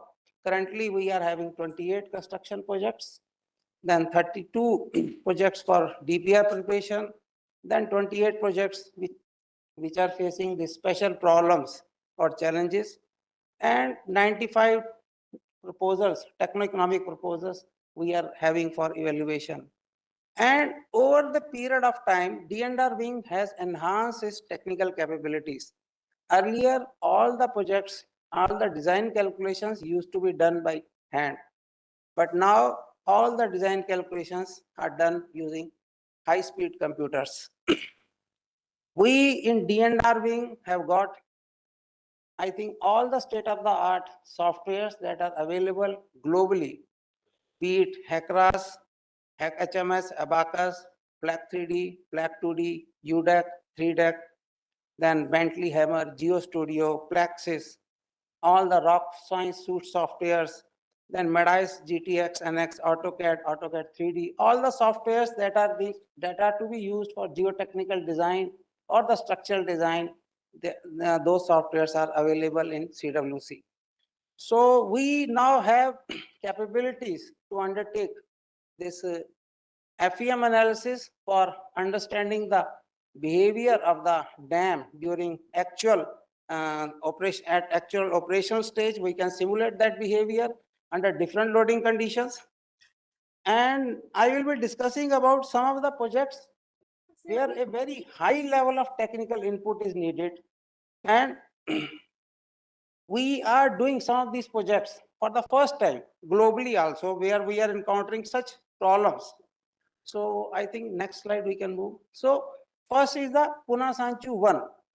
Pune Sanchu 1, we have to excavate 78 to 80 meters below the riverbed. And because of that, it induced slope instability on the right bank of the project. And for that, we have provided elaborate the slope stability measures. For the first time, we have used 2-meter diameter reinforced concrete piles. So nowhere in India, this type of slope stability measures were provided. Similarly, in the case of Pune Sanchu 2 hydroelectric project, there was a cavity fall in the downstream search gallery. And it was such a serious issue that at one time there was a thinking that we may have to abandon this project. But CWC, with the assistance of some other experts, we provided solution for this, and now it has been implemented. And now we are moving forward with the project implementation. And I think some of the units have started operational. Operational, and the filling of the reservoir is dam reservoir is going on. Another project is Lakhwar multipurpose project. This project was taken up in the 90s, but because of this huge shear zone downstream of the dam toe, this project could not progress forward, and it has to be abandoned. But now CWC has again taken up this project, and we are providing solutions for that issues. Polavaram project, we all know it is facing a set of issues, and now we are having discussions with the project authorities, with the contractor. They have engaged some international contractors also, and now we are very close to this having solution for the issues that we are facing, primarily of the seepage issues from the upstream and the downstream coffer dam. But one thing I will like to say that in all these projects, we are receiving excellent support from the Department of Water Resources. Our present secretary, she is taking great interest in all these projects. And on Pune Sanchu 1, a meeting has been lined up on this 19th of this month itself, where she will be reviewing the progress of this. For all other projects, she is taking monthly review meetings. So without the assistance of Department of Water Resources, CA, and I think Ministry of Power also, so we will not have progress. We have not achieved what we have achieved as of now. So sometimes a question is asked, jokingly, that designs we understand, but what is the research part that in D&R wing? So research is, we are doing applied research, because in water resources projects, it is not easy to implement new ideas. But we have so far implemented some of the new ideas where we felt confident. We have gone for sluice spillways for managing sediment. We are progressively lowering their levels. Earlier, we started with 30, 40, and now in the case of Lakwar, we have moved to 100 meters below the dam top. So this is a, I think, feather in the cap of CWC. Then we are have this provided this 2-meter diameter this piles. This is for the first time we have gone for such large piles. We are now providing a very specific set of solution for this Lakwar project.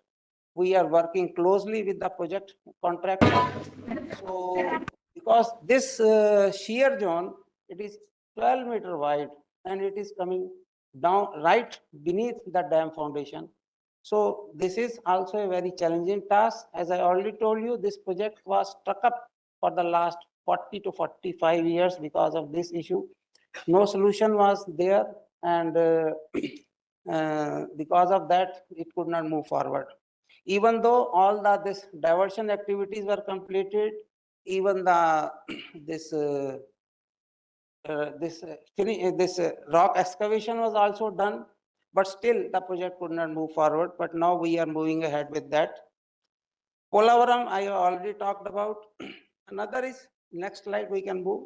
Renukaji project. So this is also a very challenging project. It is on a limestone. The river bed here is of limestone. We are encountering cavities, large cavities, and here seepage is a big issue. And another thing that we noticed, that though a rockfill dam has been proposed here, but sedimentation is a very big issue here. Though this project is primarily being planned for drinking water, for which I think Delhi is the main beneficiary of this project.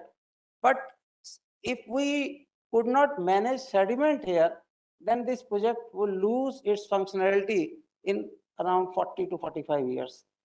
So thereafter, it will be filled with sediment only. So for that, we are planning to have a very deep-seated spillway on the left bank of this project, around 50 to 60 meter deep. So it will take care of the sediment and help to preserve the life storage capacity of the project.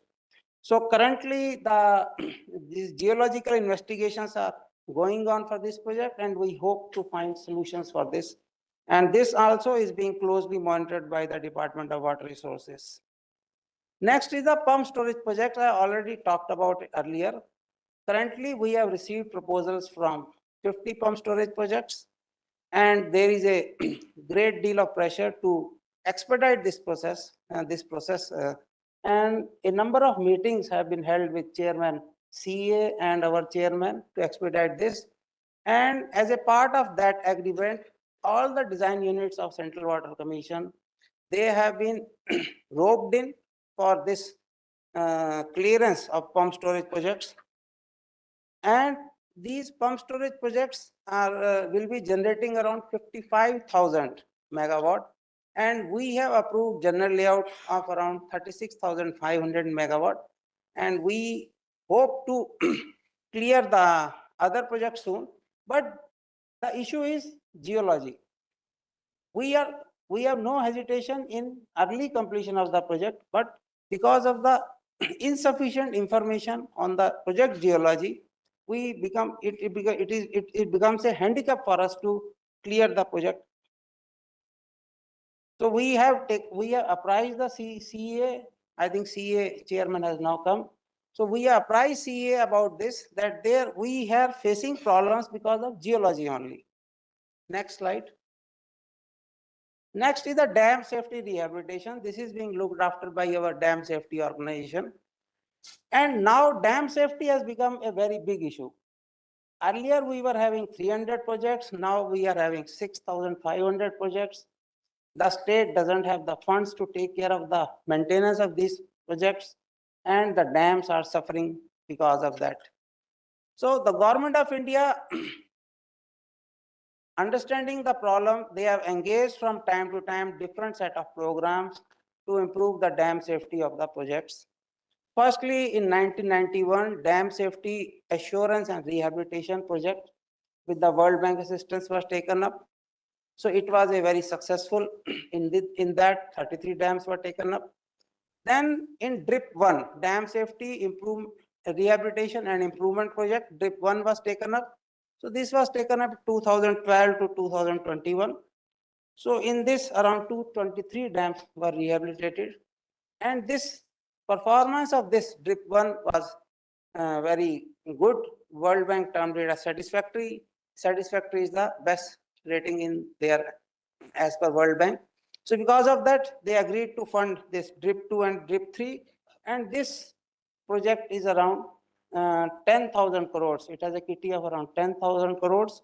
And it will be implemented around 736 dams will be rehabilitated in this DRIP 2 and DRIP 3 in a period of 10 years. Next slide.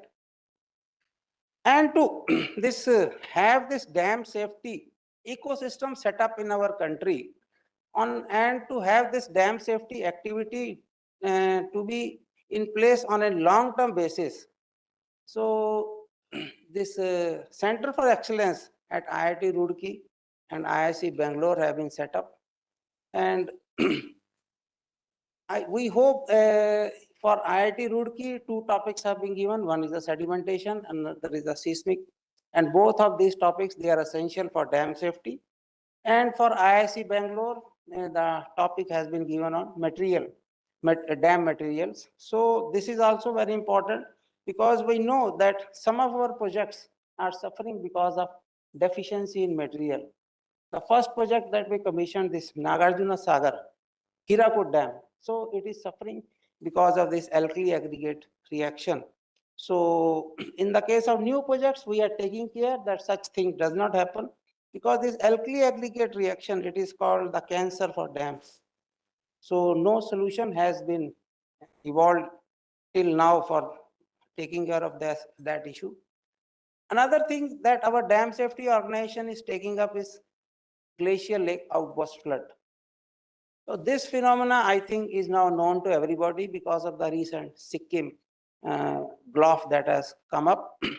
And our this DSO, they have received reports of around 53 projects, and they have approved those reports. And also now we are receiving more and more proposals from the project authorities for working out the GLOF. And our DSO is also in the job for preparing guidelines on GLOF, so that the new projects, we can have some inbuilt mechanisms built in for taking care of this GLOF. Next is, I think, next slide. So hydrological Studies Organization. This is a very important organization of D&R and also of CWC also.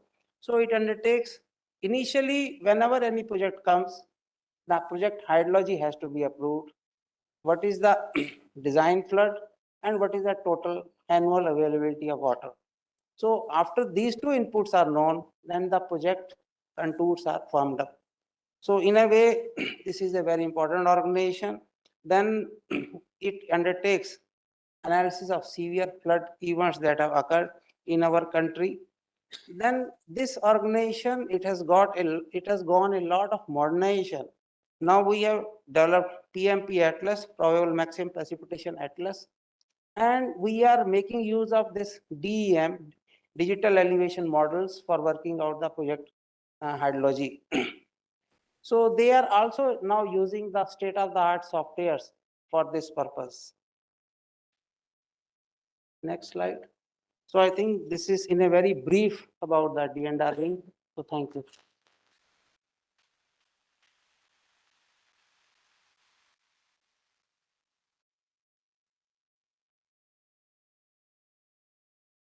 Thank you so much, sir, for highlighting the role of D&R wing in CWC. Friends, we have also received congratulatory messages from the Chairman CEA and from the Secretary Water Resources Maharashtra on the incredible journey of CWC in these 79 years.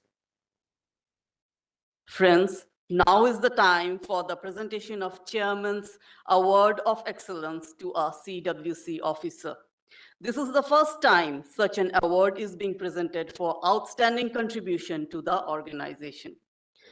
Friends, you all know about the Flood Watch app that was launched in August last year by our Honorable Chairman, sir, via our press conference. You all will be proud to know that the app received more than 10,000 downloads in just 1 week. The app was solely conceptualized, designed, and developed by Ms. Lovi Agarwal, Deputy Director, CWC. And the app has immense potential to protect valuable lives and property by facilitating CWC's flood forecast to millions of vulnerable population. Now I call upon stage Ms. Lovi Agarwal and request our Honorable Secretary Ma'am and Chairman Sir to present her the award for her outstanding contribution towards CWC.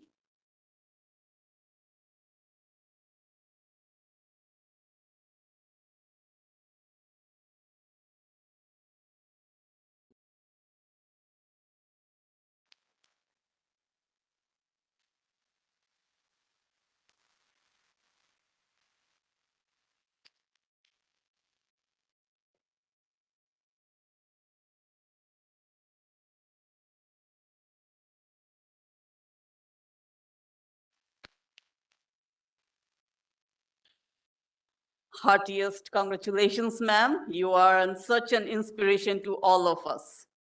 Thank you, Secretary ma'am and Chairman sir, for doing the honor.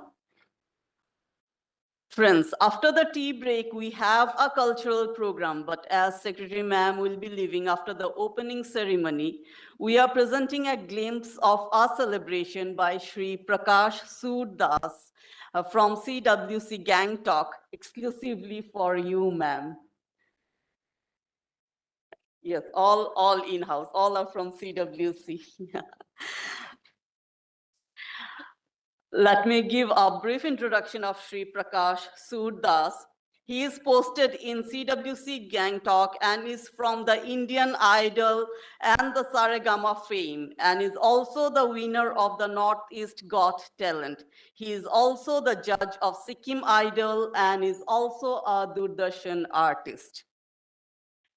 Prakash ji, the stage is all yours now. Mobile हाँ गर्म हो रही है phone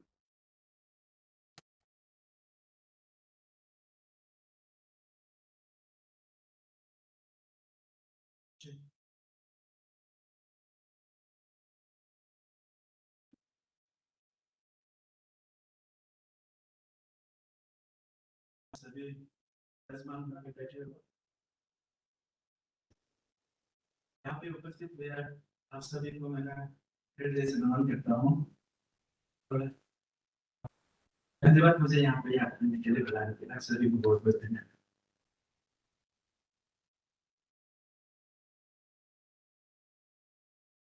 Check. Hello, check.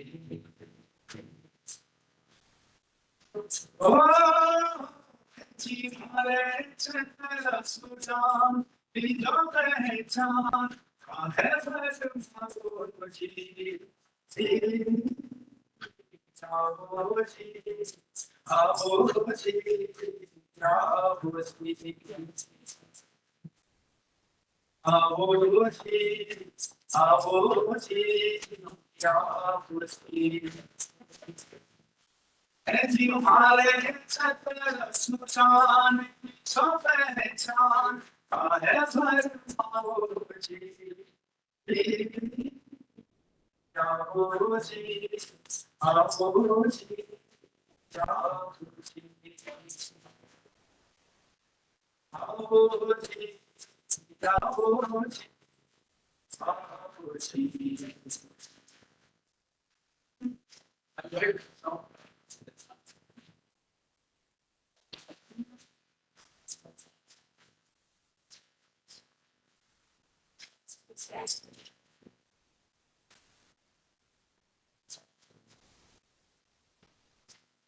ये गाना Rajasthani song है बहुत चांदन में है मैं तो पूरी तेरा सोना तेरा प्यारा प्यारा तेरा आंचल में है मेरा पूरी चंदा का टुकड़ा है चिठारा टुकड़ा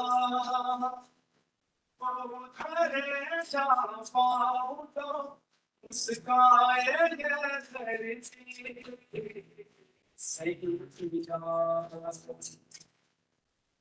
सही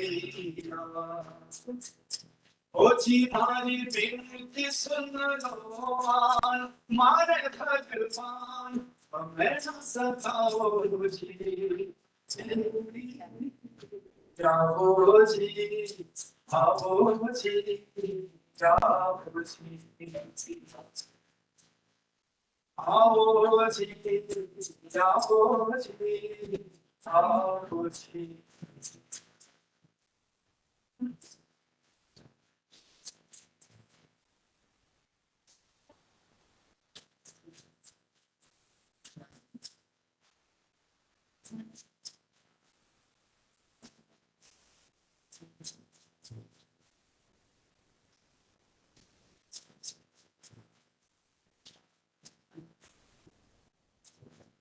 सरफ से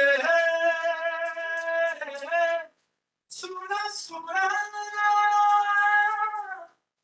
कैसा मीठा सा शहर अच्छी मीठा सा शहर तरस पड़े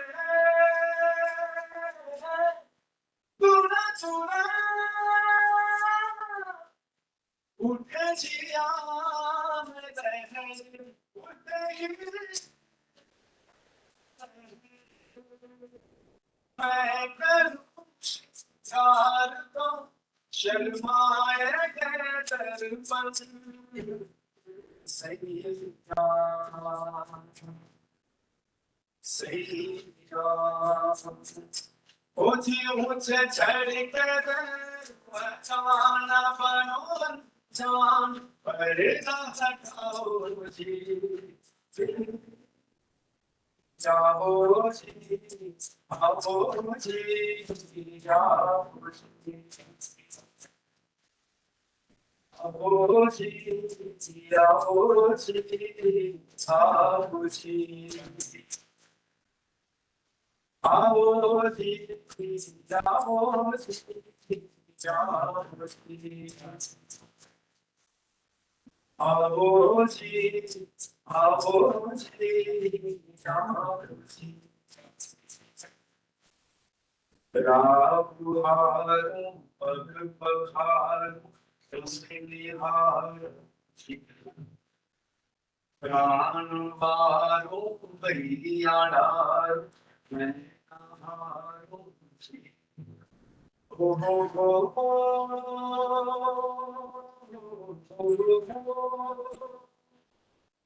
Thank you so much, Prakash ji, for the soulful music. How true it is, where words fail, music speaks.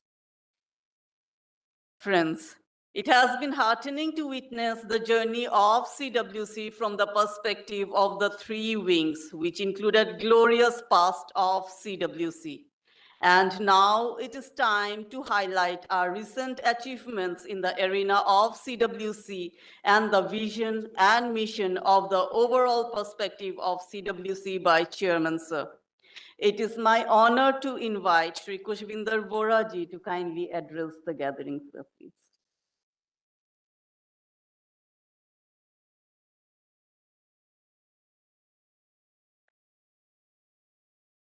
Good morning, everyone. Today, CWC family has got together to celebrate the 79th Foundation Day of Central Water Commission. I extend my warm greetings to all the members of Central Water Commission. On behalf of Central Water Commission, I would like to express our heartfelt gratitude to Secretary Ma'am and other esteemed guests for joining us in this special celebrations. I would also like to extend sincere appreciation to all those who have contributed to the success and growth of Central Water Commission over the past 79 years. I also convey my congratulations to all our esteemed colleagues who have joined us through video conferencing as well as social media, who are all there in the field offices of Central Water Commission throughout the country. As a premier technical organization in the field of water resources in country, CWC plays a pivotal role in various aspects, which we have just seen which has been explained by all three members of Central Water Commissions. Not going into those details or the historical background of Central Water Commission, which has already been talked about, I would like to direct attention towards the future vision of Central Water Commission.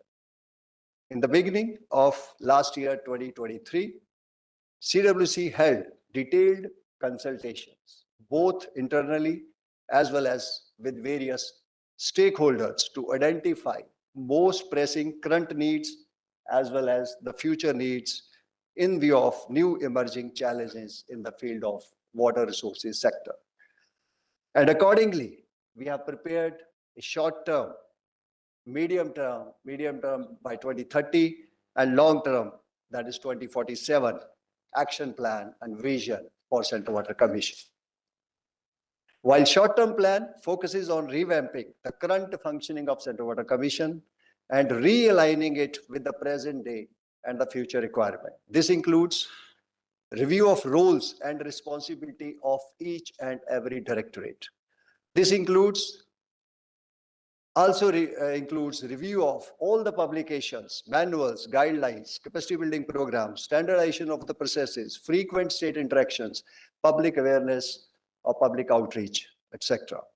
Medium-term plan is focusing on enhancing the domain expertise, employing state-of-art technology, venturing into new work areas, etc. And long-term plan aims to elevate Central Water Commission to a level where it has independent indigenous softwares and modeling tools tailored to various aspects of water resources development and management, integrating the unique conditions and needs specific to India and countries having similar climatic zones. I am happy to inform that in line with our new vision, we have already taken a number of steps to realize these goals. We have initiated state-level interactions led by Chairman Central Water Commission to enhance synergy between Central Water Commission and states, UTs across the country. These interactions aims to better align initiatives and serve the needs of states and UTs more effectively. During various initiatives, interactions, states expressed their requirements and happy to inform that we have proactively started working with them to fulfill the same already. MOU has been signed with the Water Resources Department, Government of Bihar, as their additional chief secretary just mentioned over there. We have started providing training at headquarters of the state. This we have initiated in a big way this year, so that large number of officers from the states and UTs can be benefited from such arrangements.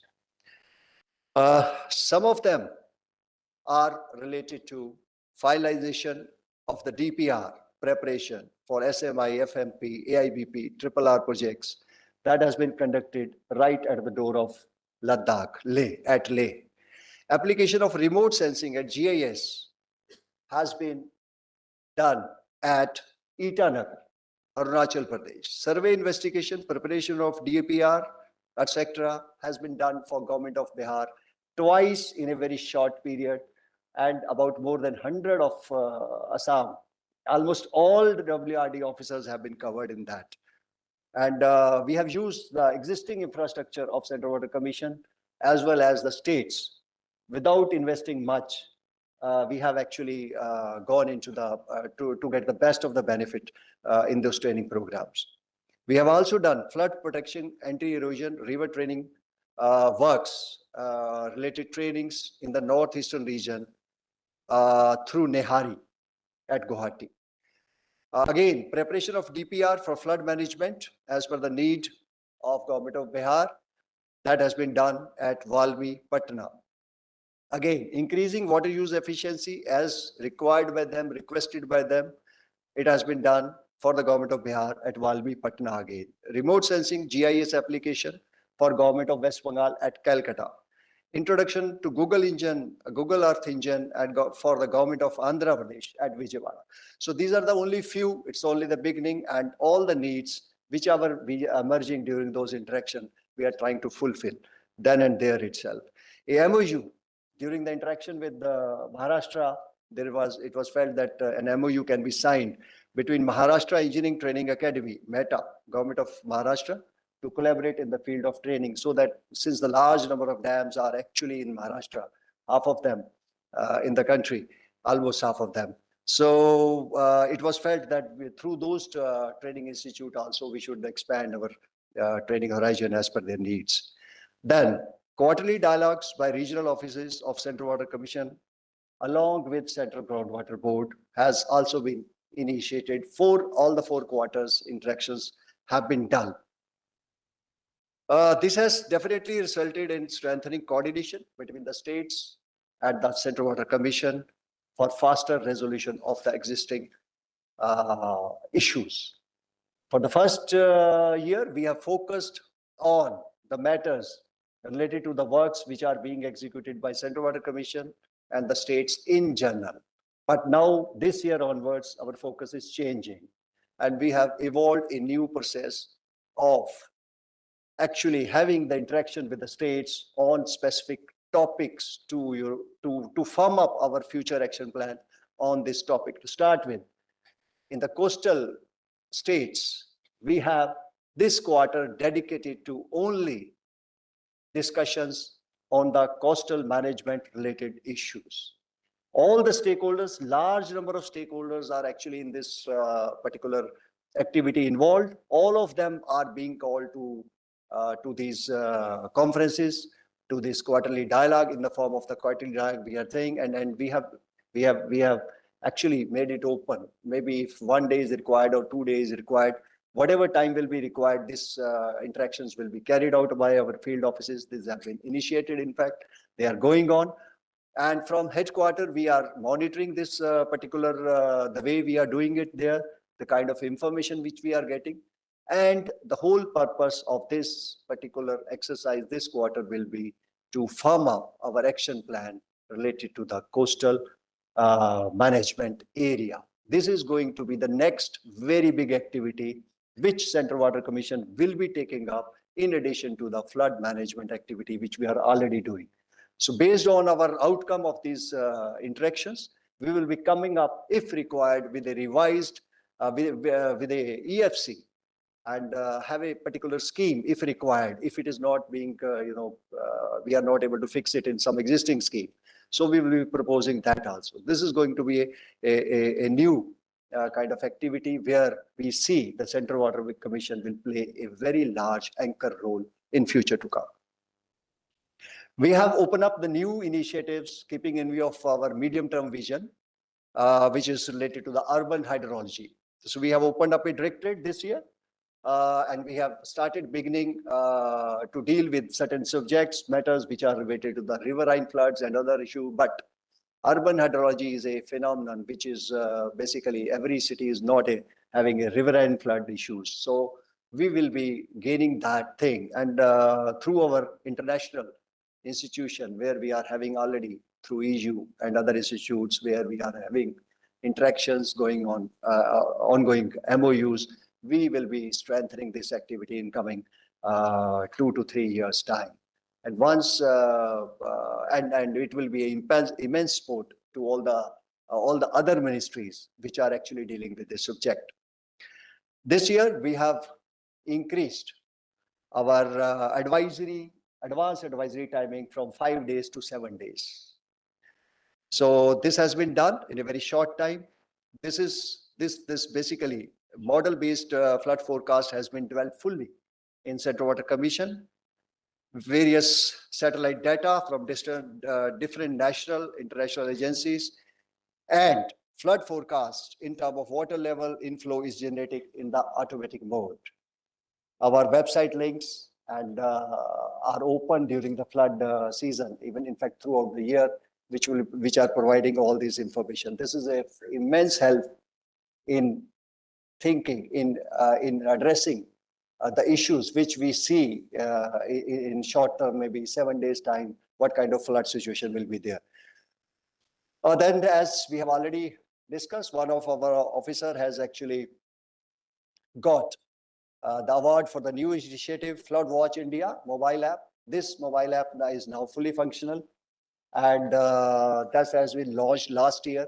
Now it has been extended to iOS also. Now we are thinking of expanding the activity of this Flood Watch app, or Flood Watch India name has been given to it. It will be now integrating all the water levels and the inflow situations of all of our 150 monitored reservoirs. So we are ready with that. Framework has been set up. Maybe before the monsoon, we will be fully launching this activity through this flood app itself. Now, this is going to be an integration between the flood forecasting and also inflows which we are receiving in the large dams. So both of them are of immense value to the disaster management authorities. So this year we are going to extend this by June to do that. So another new initiative has been taken in respect of the data and trend analysis in Central Water Commission this year. The CWC is a repository to huge hydrometeorological data. It was felt that certain trends can be assessed from such data, which could be useful for decision makers both at central and state level. In view of that, analysis of the data has now been made part of annual work plan of CWC officers, invariably. This shall help Central Water Commission to be better equipped to address water-related challenges with effective solutions. We have initiated a very mega exercise last year related to the compendium of irrigation projects. More than 1,800 irrigation projects details have been compiled throughout the year. They are under vetting, and shortly we are going to be launching this particular compendium. We have signed MOU with NMCG and to take up in a collaborative mode various activities in relation to the Ganga, what they are going. So we will be supporting them in a very big way in their own endeavors with the expertise which we have in those areas where they are dealing. MOU with Central Groundwater Board. We have another important MOU with the Central Groundwater Board related to basically collaborative framework for water quality testing, aiming to optimize the resource utilization which is available with both Central Groundwater Board as well as Central Water Commission. MOU builds upon existing collaboration between Central Water Commission and Central Groundwater Board in various technical studies related to the surface and groundwater assessment, integrated water sources management studies, national aquifer mapping management program, project performance evaluation, and so on. We have initiated another significant initiative last year where we started the senior talks. So we have actually now the officers who are about to retire or nearing retiring, so they are being called for the talk over here before the entire Central Water Commission to get the benefit from their experiences to better plan the work. So CWC has also had the honor of hosting Shri Pankaj Kumar, former Secretary, WRRDGR, as a distinguished speaker on the third edition of Senior Talk, during which he shared his valuable experience with Central Water Commission. During last year, first time, we have organized interaction of the newly recruited Central Water Engineering Services officers, assistant directors with Honorable President of India at Rashtrapati Bhavan. This activity shall infuse greater level of motivation and enthusiasm in the newly recruited young officers. In addition to that, the number of new initiatives have been launched throughout the year and are going to be launched during the coming year itself, which are going to be taking us to the significant greater heights. What I will say is, apart from the new initiatives actually taken up by CWC, significant progress has been achieved in number of other important areas, some of which I shall like to touch upon here, and some of things have been talked about the members over there. We have been working throughout the year, like a duck swim on the water. If you have noticed, when ducks swim on the water, we are not able to see anything. It looks very calm and quiet, just moving smoothly over there. But if you film the underground activity of the duck, it is profusely, their feet are actually pedaling the water at a very high speed. You can't guess it from the top, but at the bottom, it is making a lot of huge efforts. And all of you and all of the officers of Central Water Commission here and online, offline have been working like that. And from the surface, it looks smooth, but a huge lot of efforts have been put in by all the officers in achieving some of these achievements which we have done. One of the very significant study since last year, we are working on that since last about 6 months. That is the assessment of basin-wise water sources in India, which is imperative from the point of view of macro planning of water sources in river basin. We have completed this study. This is the first time. This is the first time we have actually integrated most of the remote sensing data, and we have actually done the modeling tools, developed the modeling tools, and we have interpreted and analyzed all the data right up to 2003, which was available, and then it will be actually added with other data, which is available up to 1985, and we will be coming up with the results very, very shortly. We are at the just at the finishing end of this study. Now, with these models in place, from next year onwards, we will be doing this reassessment study every year in a very, very short time. Inundation forecast. CWC has taken up the task to develop the inundation forecast for all the stakeholders. This year, before the monsoon, we will be launching in the two basins, Godavari and Tapi, regarding the inundation forecast. And we are ready with that. Our officers are working very hard on that to bring it on board, GIS platforms, and made available information in a cogent ways where the states can understand those things. So this, while we launch this Godavari and Tapi, but we will keep working for the other basins, especially Ganga, where we are in the advanced stage of collection of the dam and other data which is there. So inundation forecast is going to be our main feature in the coming time, in the next 2 to 3 years time, when we launch it fully. We have again come up with a report on flood damage statistics. This has already been compiled, this has already been finished, and it is almost under printing. We shall be able to release it very shortly.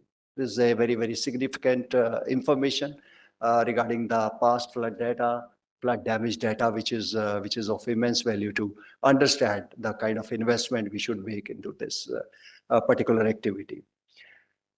We have also completed study regarding assessment of area affected due to the floods in India. So last year immense work has been done, and the results, all of them are going to be there in June, July, and August.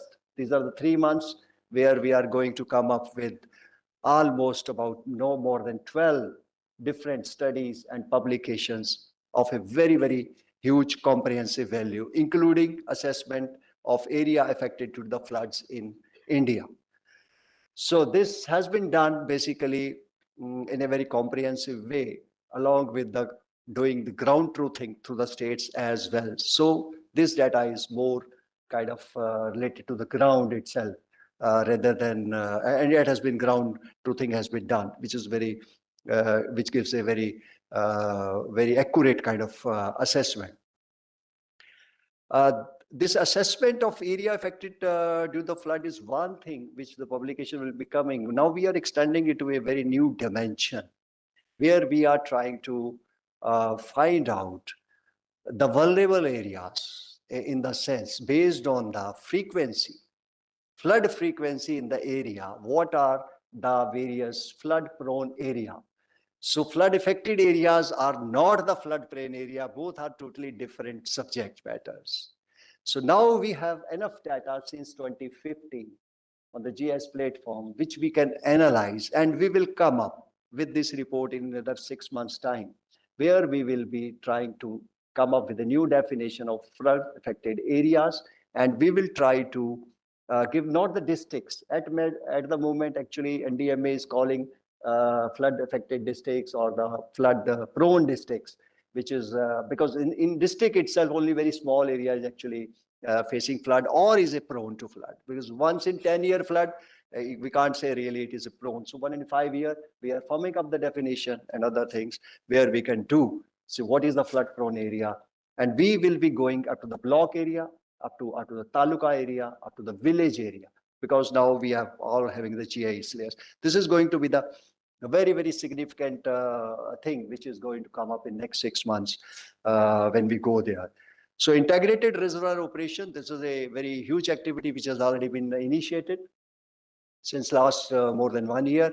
And we have made some progress on that, but this is a work in progress. This year, we are planning to complete it for Ganga Basin. And this activity is going to be replicated in future to come for all other basins, so that we can have the benefit. We can better manage the floods, or we can better manage the regulation of these dams. Extended hydrological predictions, member WP touch upon that. This is going to be a very significant thing when we do that for the three basins of Yamuna, Kaveri, and Narmada. Of course, the data is a huge issue. For example, in Kaveri, so model setup is becoming a little difficult process, because maybe the data is somewhere not correct or otherwise, but we are trying to establish the models. Once they are established with respect to Indian conditions, we will be expanding these models to other basins as well. In reservoir monitoring, we have added 4 new reservoirs this year and made it to 150 from 146. This is basically, we are covering 70% of the live storage created in the country. Now we are monitoring. So this particular, all these 150 reservoir data and the warning kind of system and their position, how much they have filled, is now will be available through FloodMatch app as well. New activity, last time we have added, actually, since we were doing the water quality rivers, and our headquarters are already having water quality labs at their headquarters, number of labs are there. So we thought that why not in the cities where we are, or the cities nearby, where without making much efforts, we can actually do some quality check or quality testing. Why should not we have that data and try to give this data to the state on monthly basis? So 88 water bodies, as has been told by Member RM, have been now selected throughout the country, in the sense the very major urban lakes, most of the urban lakes. So this data is being tested since the last 1 year, and the reports are being shared with the states. In the quality area, we have reviewed this exercise, this particular activity in a big way. And now we have decided to come up with the monthly reports in the form of consolidated reports of the basin, or maybe organization-wise, to be produced, monthly bulletin to be produced, and those bulletin will be given extensive circulation, including the data is also shared with the states at present also, but not in the form of this kind of monthly bulletin which we are envisaging. So which will give some trends, analysis, and other things. We are envisaging that this year we will be issuing the monthly bulletin to the states as well. In reservoir sedimentation studies, we have made a significant progress this last year when we have completed more than, when we have actually initiated more than about 200 studies, and out of them, a lot of the study has been completed based on the data, both remote sensing as well as studies done through remote sensing as well as hydrographic surveys. We are now in a process of revising our compendium on sedimentation in river. That's a brand new draft is already there. We are examining those drafts, finishing it up, and that is also going to be released very shortly. So a number of significant things which will be coming up. In all these studies, latest technology, satellite data, AI, ML, machine learning, etc., wherever is required, is being used in a big way. In interstate area, CWC has contributed immensely during 1 year. Last 1 year, I'm talking about 1 year only. So last 1 year, we have played a pivotal role in bringing consensus among the states on the contentious issue related to the water sector. One of them is between Uttar Pradesh and Uttarakhand on the issue of reallocation of share of erstwhile state of UP in Yamuna. And both the states in the meeting, which was held in Central Water Commission, agreed to a particular share this time. And this is how the consensus has been built. A long-standing issue of transfer of Rajasthan share of Yamuna water from Tajewala to Jhunjhunu was mediated very successfully by Central Water Commission, and MOU for the preparation of the DPR for the state has already been signed. Similarly, the issues of supply of allocated share of Rajasthan from Nohar feeder was resolved by CWC, including designs, including sharing arrangement, including the kind of regulation. So everything was agreed between the government of Haryana and Rajasthan This is a very, very significant achievement which we did. It's a long-standing issues. Not only while dealing with the NOHAR, we did a consensus between the two states on regulation of the water through NOHAR, but we resolved a very major issue of the actually measurements being done by the BBMP. So the measurements of the BBMP were actually faulty at 2, 3, 4 places, which have been corrected now. And the state here, which they should get, now they will be getting, or the water was already coming, but the water accounting was not proper. So that will also be improved during that time. Many other activities have been taken up, such as revision of guidelines for submission, appraisal, acceptance of irrigation and multipurpose project, preparation of new guidelines for DPR or MI projects. These two activities are going to be just launched in another, say, 2, 3, 4 months when we finalized these two particular guidelines. So this is going to come up before all of us to follow that. In respect of designs, member DNR has told already, we have dealt with number of challenging projects, both at national and international level. I will touch upon few things which were based on the state demand. The state has requested us to do certain things on which we have done certain work. I will just touch upon that in addition to what Mr. Sibal has told.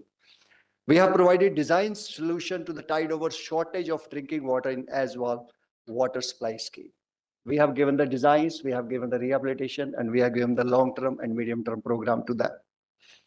We have also completed the studies related to the carrying capacity of Indira Gandhi feeder canal in the initial reaches where it is not lined. What kind of that is there, and also related to the Harike barrage. In addition to that, very significant thing has been done related to Pong and Bhakra, where the routing studies have also been completed. In respect of Clough Lake outburst flood, which has been talked, information has been given by Member RM, how we are going to move on that. I would like to add here that we have actually come up with a vision document for this Clough activity in the coming time. Out of that, 5-year program has already been finalized, where actually from 902 glacial lakes and water bodies, which we are monitoring now, we will be increasing it to 2,400 as per the inventory of NRC, which is there. Not only that, we will be working very shortly on evolving. We have already lined up the meetings in respect of to discuss the issue with the stakeholders. We will be coming up with a common criteria of vulnerability assessment of the glacial lakes and specifications for EWS, early warning system. So we are going to be discussing with this with the stakeholders, because at the present vulnerability there are a number of different kind of understanding which all of the stakeholder might be using. So we are going to come up with a kind of uniform approach or uniform guidelines or uniform definition to this vulnerability over there. In respect of dam safety, Mr. Sibal has already explained, we have done a lot. I will just like to mention, out of 19 regulations which have been listed in the Act, we have already completed 18 now. 18th will be actually stated to be approved in the next coming meeting, which we have already planned. And 19th is actually a very engaging kind of regulation, where we are giving extensive thought on that. That is also related to the risk assessment, vulnerability, and other things, which is a very comprehensive subject. So we will soon will be finalizing those details as well. So in dam safety, as Sibal has told, I will just like to add, rapid risk assessments are going to be in the phased manner to be taken up now, and we have anchored our regional offices in that. Our regional offices have been identified to carry out this study and take a lead. National register on the specified dams has been launched during last year, and revised figures indicate about 6,138 completed and 143 number of ongoing large dams as per that register.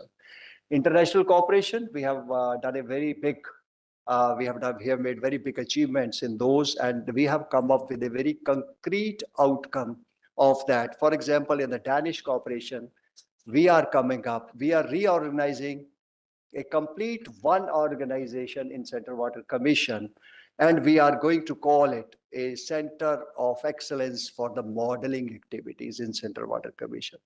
So this different organization and new organization in Central Water Commission, by reorganizing our activity at headquarters, is going to be the hub for the model developments and other issues. And they are going to be providing the solutions, guidance to all of other wings or other particular organization, directorates, field offices who are actually carrying out those studies. So this is going to be a very, very significant step when we talk about our future vision of taking to 2047, having our own modeling, our own models in respect of these activities when we do that. So this excellence, the Center of Excellence for Modeling, is going to steer that vision in the medium and long term both. We have already established a smart lab at Varanasi under Danish cooperation, which will cater to the needs of river regeneration and water quality as well. With ADB, Sport for Irrigation Management Program, Irrigation Modernization Program, we have already initiated. Now we have a Central Irrigation Modernization Office, which has been set up in Central Water Commission. Under India-EU partnership, we are working on the priority area of river basin management, water use efficiency, and e-flow assessment. In respect of very significant conferences or workshops which we have held last year. One of that is ICID Congress, which was held at Andhra Pradesh. In fact, in collaboration with the Andhra Pradesh, government of Andhra Pradesh at Visakhapatnam. It was titled Tackling Water Security in Agriculture. 1,300 experts participated, including 350 foreign delegates from 40 countries. So another important workshop was held, that was integrated management of sediments in river basin and reservoirs for sustainable development. And more than 200 delegates from different central ministries, states, UC, academia, they have all participated. Then we have a very significant workshop worth mentioning is the methodology adopted for fixation of water rates and physical and financial aspects of major and medium irrigation projects in India. A lot of new thoughts have come up in this field from those conferences where we are going to work in the future in this kind of area. Human resources management, we have done extensive work since last 1.5 years on the activities related to the human resources. This is the work in progress. Something we have finished, which was tangible, and something for the future we are already working on, and we will be completing those things maybe in a year to come. We have done with the cadre review proposal of all cadres have been processed in all the Group B onwards, all the cadre review proposals, all means all, nothing is left behind. No cadre, individual cadre has been left behind, including the cadre of staff car driver. All have reached to the state where with the discussions in the DOPT. So they are all in the final stages. We'll be doing cadre review proposals for Central Water Group. CWES is also in the final stages in the discussion with DOPT. Recruitment, during last 1 year, we have appointed more than 540 candidates, Group A and B and C together. Another 160 vacancies have been reported to either UPSC or SSC, which will be filling this year. So we have done best what we could do, and significant out of that is the recruitment of the junior engineers, which we have just completed just before the conduct of the election was announced. Promotions. The promotion proposal for more than 2,000 has already been finalized for all the cadres. It means for 2024, we have completed the exercise of promotions for all eligible officers, come what may be. All are in pipeline, depending upon the vacancy positions and other things which will be arising. So these promotions will be happening in due course of the time. So we have reviewed other position. In between, some more vacancies have arrived. So therefore, 195 more number of promotions are likely to be accomplished during this current year. So another new thing which we have done from the human resources management point of view was that we have given assignment to our recruited assistant director, newly recruited assistant directors who have completed the training over there. They have come back. They have been given 2 months to see the processes of where they have posted and come up with whatever their thought process is there regarding the innovation in those processes or any new idea what they can think of. Those presentation will be held, shortlisted, taken by chairman, and some of them will be awarded and will be also action will be taken based on wherever the practical aspects are there. Capacity building with a maximum focus on our young and junior level officers have been given a very great push during the last 1 year. CWC is investing very heavily in its young force. During 2020, just for example, 23-24, total 36 officers have been nominated for foreign trainings, conferences, short-term courses, various countries. 1,280 nominations for various domestic training course, workshop, conferences.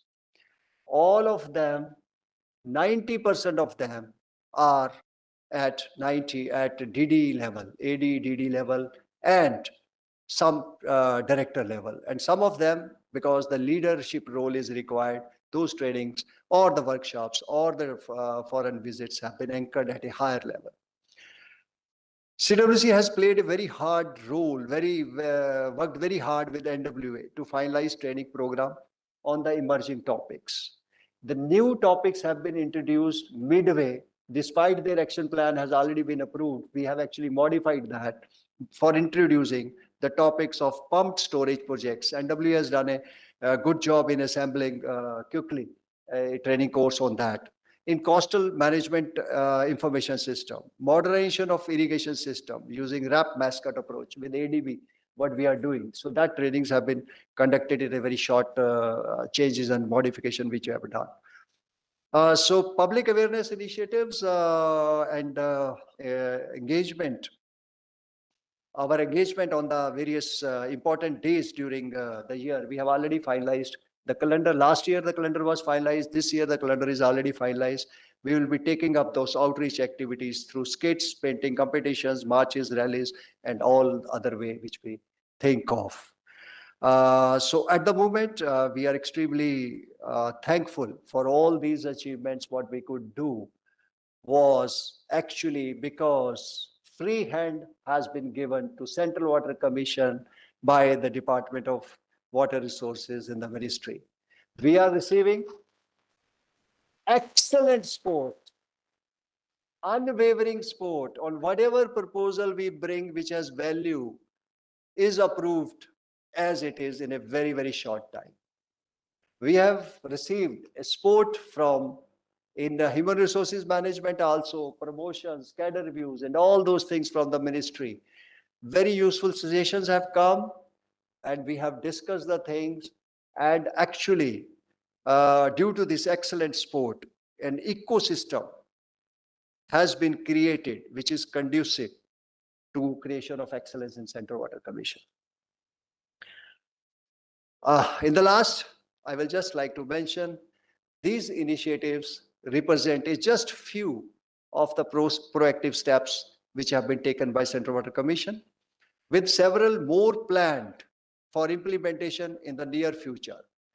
The ongoing commitment to innovation and progress within CWC ensures a continuous pipeline of initiatives aimed at addressing diverse challenges and opportunities in water resources management. By continuously expanding its portfolio of the initiative, CWC aims to address evolving water challenges and contribute to India's water security and climate resilience agenda.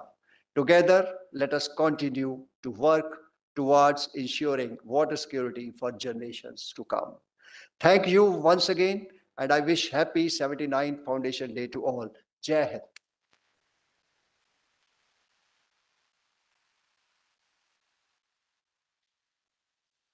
Thank you so much, sir, for those motivating and inspiring words and for highlighting the vision and mission of CWC, which will propel CWC to greater heights. Friends, the technological excellence achieved by Central Water Commission won't be possible without the proactive guidance of Ministry of Jal Shakti. We are blessed to have a leader like Debashri Mukherjee ma'am, who has never missed a chance to motivate CWC officers. It is so inspiring to listen to you each and every time, ma'am. With deep reverence, I invite you, ma'am, to kindly address the gathering.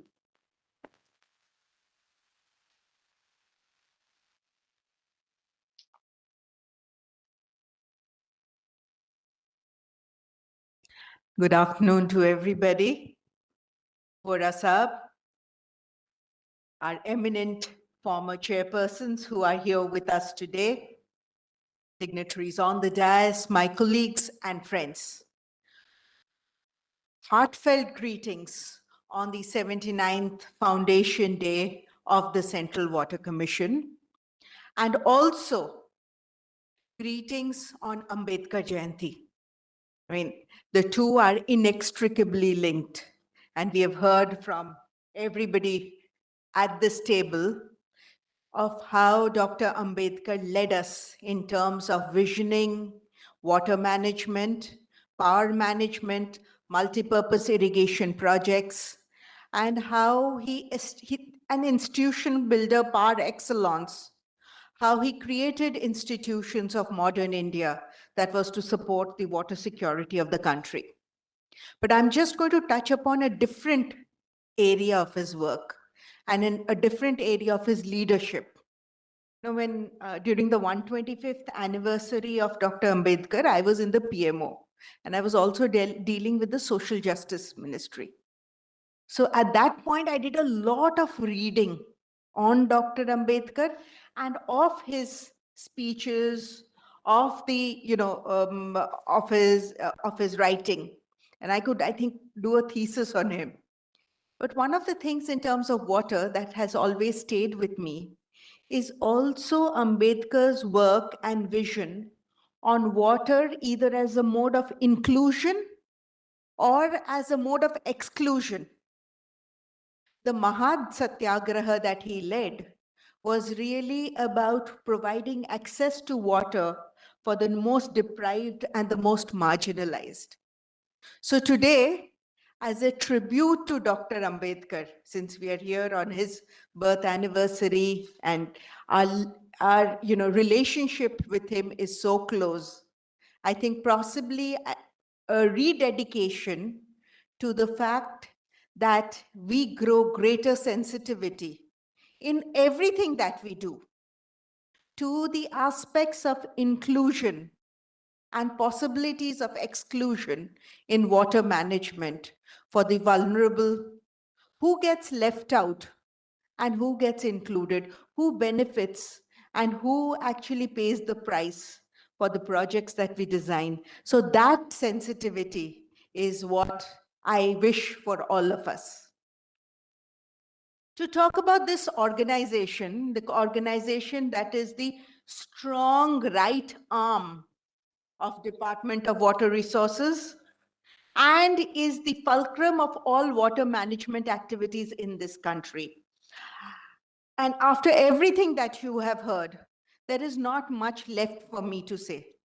I'm just going to touch upon 3 or 4 things that I think are important for us going forward. And a lot of those, as I was listening to the Chairman Central Water Commission, have already been addressed in his presentation. But I think I'm still going to repeat them because I think it's important for us. You know that new challenges confront us. Water management is going to be more complex, particularly with climate change. And for India, water can either be an accelerator of growth or it can be an inhibitor of growth. So in India's growth story or India's development story, how well we manage our water is going to be a key factor. So therefore, all of us, I mean, that, that huge record of achievements of CWC, we have huge laurels to our credit, but we have huge challenges ahead of us. And this is where we need to go. So we have to be a part of India's acceleration of growth and part of India's growth story in terms of how we improve water management. And more importantly, I see CWC not just as a technical organization for water management in India.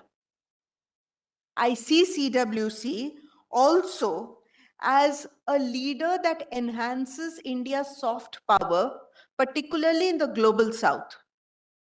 What we do here, what we learn here, we should be able to offer to other countries.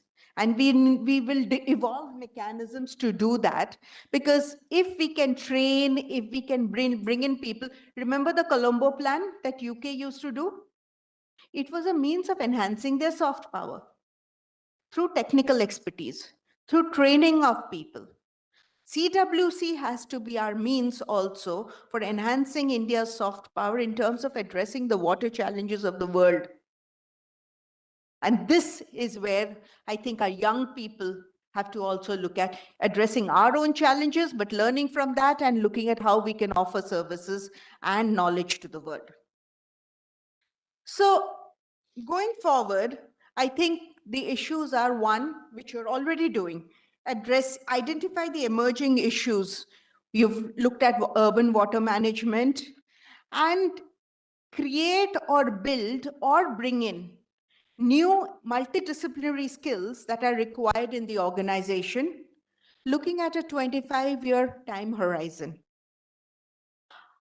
Train our young people, ensure that they do acquire new skills in environmental management, going beyond the core skills of the organization. What are the new emerging challenges? What skills are we going to require in the next 25 years? What expertise are we going to require? And how is this organization going to be the repository of this expertise, knowledge, technical skill? So we need to identify our young people, people who are coming into our organization now, and say, look, these are the broad areas, select those areas and build your capacities. So this is a growth organization and we need to plan accordingly. The next area, again, I think this work that you've done over the last 2 years is extremely significant. Work with states. We exist to serve the states. Water is a state subject. This is not going to change in the near future. So we succeed or fail based on how the states do. So as the chairman spoke, as everybody, identify gaps in their capacities and evolve strategies to fill those gaps. We need to sort of, we cannot sit in our comfort zones. We need to be able to identify, also these states are doing well. These states have challenges in this area. Can we match them? Can we encourage peer learning? These are the things that as a central organization, we have these unique opportunities to do. So work with states, identify what are the things that we can do to improve their capacities to deliver. Also, I think going forward, we have to have increased focus on service delivery. So irrigation, water management as a service. What are our benchmarks? How do we measure? How do we reward performance? So those areas of work. So increased focus on service delivery, increased focus on asset management. CWC also needs to evolve. How do we improve our asset management in the states? How do we monitor the quality of asset management? It's already happening as a part of the dam safety initiatives, but we need to extend it to other areas of large infrastructure. The technology adoption. Again, CWC is at the forefront of this, but how do we identify new emerging technology and how do we find what is fit for our purpose? And then how do we encourage technology adoption by the people who are supposed to use this technology? Those are our questions. Community outreach. We are an engineering organization. How do we build our social sector skills? Because water user associations are critical to effective water management. How do we build those capacities to be working with community organizations and create those soft skills? Again, these are challenges going forward. Strengthen collaborations. We've talked about collaborations, but further collaborations. An outward-looking organization has lots of collaborations. Strengthen collaborations with academia, strengthen collaborations with industry, strengthen collaborations also with, we have our regular partners. We have CEA, we have GSI, we have our regular partners. Who are the other people that we need to collaborate with? Let's look out and strengthen our collaborations. Do we also need collaborations with civil society organizations? Can we add value to our functioning by doing that? Let's think about those things. So the regular thinking of an organization that is growing is where I think CWC is already doing this, but I'm emphasizing this as the way forward. Last thing is document. Document good practices, both at the central level, but also things that states are doing. And beyond that, also document things that didn't work. And can we analyze some of those? What didn't work? What are the lessons from that? So good practices also, but failures as well. You know? So document, I think that is something that can be strengthened that. So finally, these are the points that I wanted to talk about. I don't want to take any more time, but I'd just like to say that I stand here today in front of the dedication, the commitment that all of you have. People who are here in this room today on a Sunday afternoon, people who are connected virtually across the country. So I stand here today before you with great pride in CWC, with great pride in this organization, which is the bedrock of India's water security. And I stand here also with great hope that CWC will grow, will evolve to address the new challenges that climate change is going to throw at us. We have to be a nimble organization. So with great pride and great hope, I wish all of you a very, very happy 79th Foundation Day.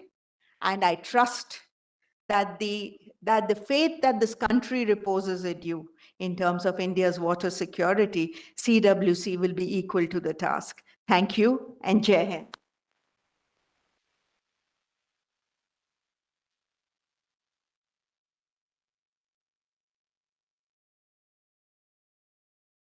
Thank you so much, ma'am, for the motivating words and for appreciating the past, present, and envision the future. I now request our chairman, sir, to kindly honor our secretary, ma'am, with the memento. With this memento, we express a heartfelt gratitude to you, ma'am, for your exceptional contributions and the immeasurable impact you have on our organization.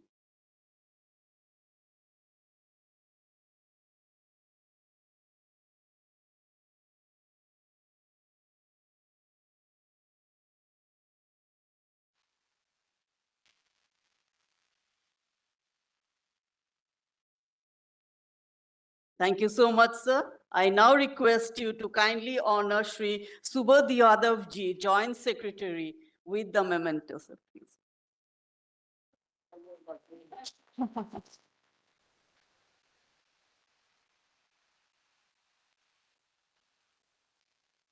Thank you so much, sir.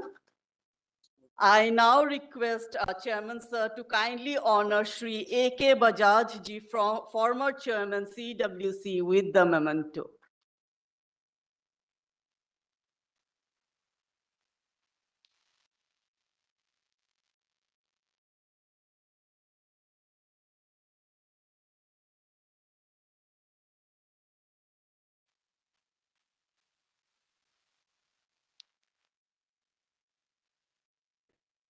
I now request our chairman, sir, to kindly honor S.M. Hussain, sir, former chairman CWC, with the memento, please.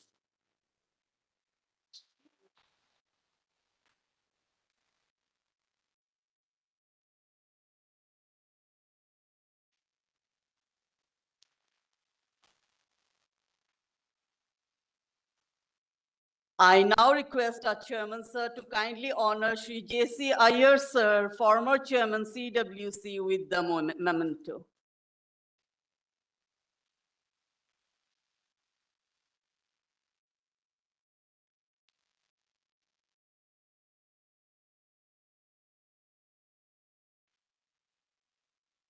I now request our chairman, sir, to kindly honor Shri Ghansham Prasad ji, chairman CEA, with the memento, please.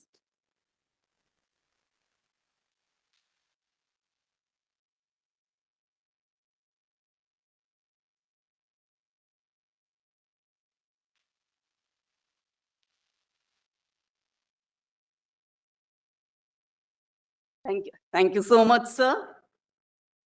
These mementos are a token of our gratitude, reminding all of you, sirs, of the profound admiration and respect we hold for you. Thank you so much, sir.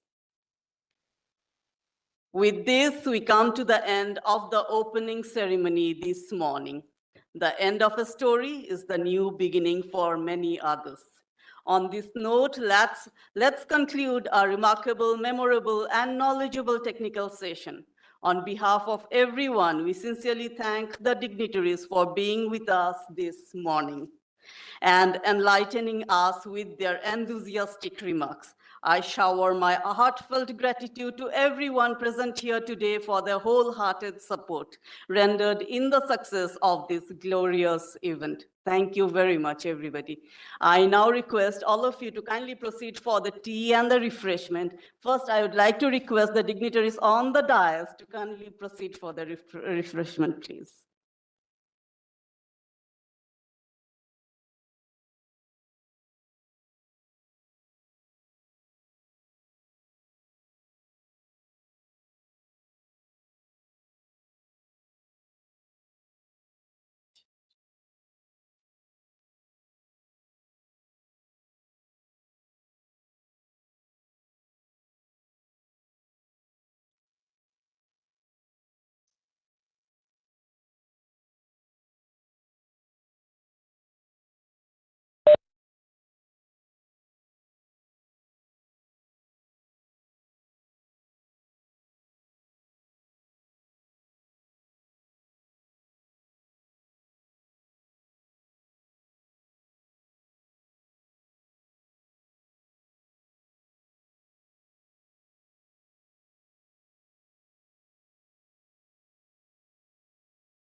It's a pleasure to note that the Central Water Commission is celebrating its 79th Foundation Day tomorrow, that is on 14th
That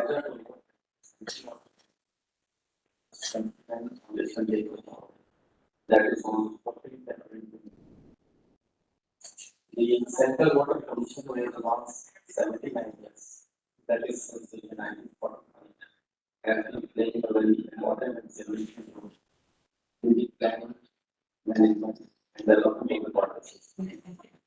So we have been getting all the requisite help in terms of planning, guidance, support from the Central Water Commission from time to time. There is the rate of the consumption of water, and we are very thankful for Central Water Commission for the guidance they have provided us. Reading to see the committee on this important information is the Department of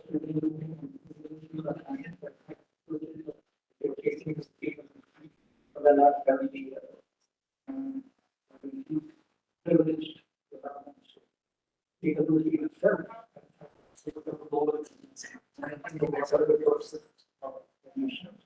So, management of dams, reservoirs, waterways, and multi-purpose application.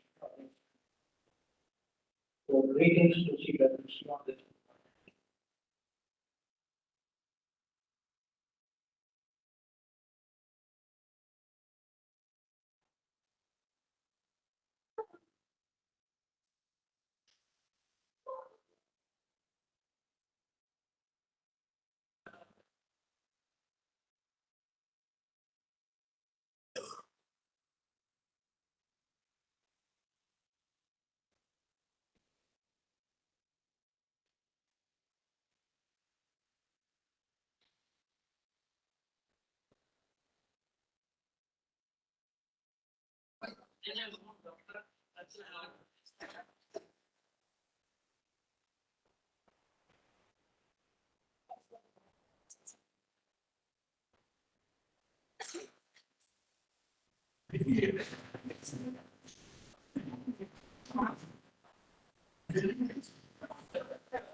Welcome back, everybody. And now we are about to begin the second part of our celebration, the cultural program. After the tea break, hope all of you have enjoyed the tea and refreshment that was served outside. So friends, get ready for an ethereal experience this afternoon of music and dance. We are setting the stage with some of the excellent performers from CWC who have incredible qualities and talents to show you. Let's begin the program today with a dance performance on Lord Ganesha, the god of auspicious beginnings, the remover of all obstacles. Ganesha, Ekadanta, Vignaharta, let's invoke his blessings and energy too.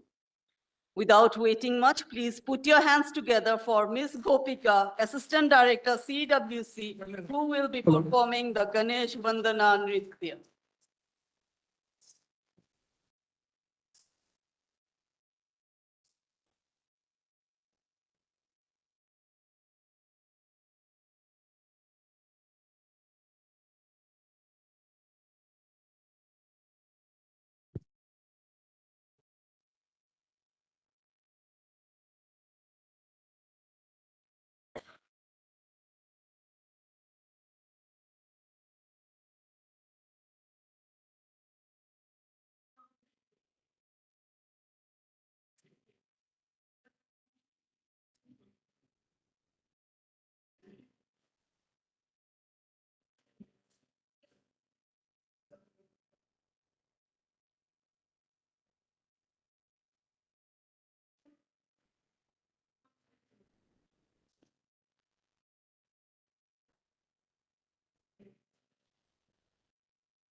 बोतल allowed नहीं।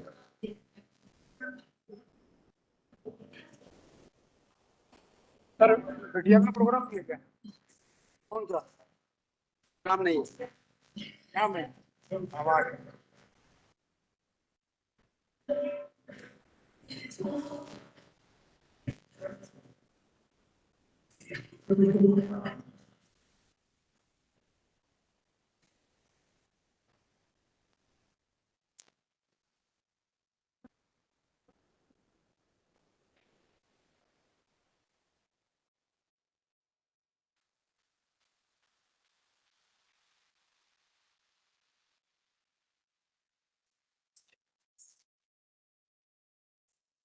Thank you so much, Ms. Gopika, for the wonderful performance.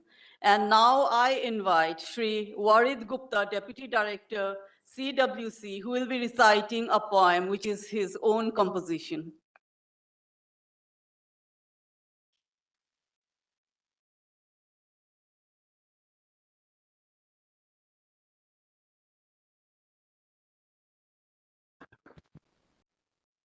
नमस्कार।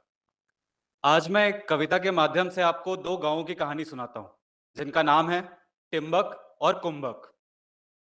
दूर देश के एक गांव में गजब का सूखा छाया। चिंतित होकर मुखिया जी ने एक बैठक बुलवाया। मुखिया बोला, और प्रलय है, जाने क्यों किस्मत ने हमें रुलाया। पर ये सुन पास खड़ा एक बूढ़ा मंद मंद बुदबुदाया, जरूर ये पास के टिम्बक गांव की कोई चाल है। अरे दाल में कुछ काला नहीं, काली पूरी की पूरी दाल है। ये भी कैसा सूखा है जो बस एक गांव में आया, पड़ोस के गांव में तो इसने किसी को ना सताया। बूढ़े की बात सुन मुखिए को आया क्रोध। ऐलान किया बैठक में ही कि वो लेगा प्रतिशोध। हो सवार घोड़े पे मुखिया निकला टिम्बक की ओर कि सूखा पड़ा है कुंभक क्यों, जब टिम्बक में नाचे मोर। लेकिन टिम्बक पहुंचकर मुखिए का भैया ऐसा सर चकराया, ऐसा सर चकराया, देख लबालब पानी उसके मुंह में पानी आया। हवा भी ताजी, महक भी ताजी, जनता जनता मनमौजी। देख मुखिया ने आवाज लगाई, अरे ओ जी, सुनो जी, ये कैसा कारनामा है कि तुम्हारा गांव बना कृष्ण और हमारा गांव बना सुदामा है। मेघ तो दोनों ही गांवों में थे बराबर बरसे, फिर क्यों टिम्बक तौले सोना और कुंभक बूंद बूंद को तरसे। मुखिया की पीड़ा देख युवक को भी दे आई। बताया उसने कि कैसे उसके गांव ने सूखे से निजात पाई। युवक ने कहा, मुखिया जी, सावन आया और गया, भादो आया और गया, पर तुमको अकल ना आई। भूल तो कर दी तुमने, पर अब ध्यान से सुनो मेरे भाई। अरे किसे पता है कि ये बादल फिर कब बरसेगा। किसे पता है कि ये बादल फिर कब बरसेगा। इसीलिए बांध बना और कर जल संचय, वरना फिर तू तरसेगा। वर्षों पहले हमने भी ऐसा सूखा देखा था। नहला नहला कर गाय भैंस को बाल्टी बाल्टी भर पानी जो फेंका था। पर फिर पूरे गांव ने एक मुहिम चलाई, बांध बनाए, तालाब खोदे, वृक्ष लगाए और गांव में फिर से रौनक आई। युवक से बात समझकर मुखिया ने उसका धन्यवाद किया। लौट गांव में मुखिया ने पूरे गांव से फिर संवाद किया। मुखिया बोला, हम भी करेंगे जल संचय, हम भी करेंगे जल संचय। अब जब सावन आएगा फिर टिम्बक की तरह कुंभक भी साल भर लहलाएगा, साल भर लहलाएगा। धन्यवाद।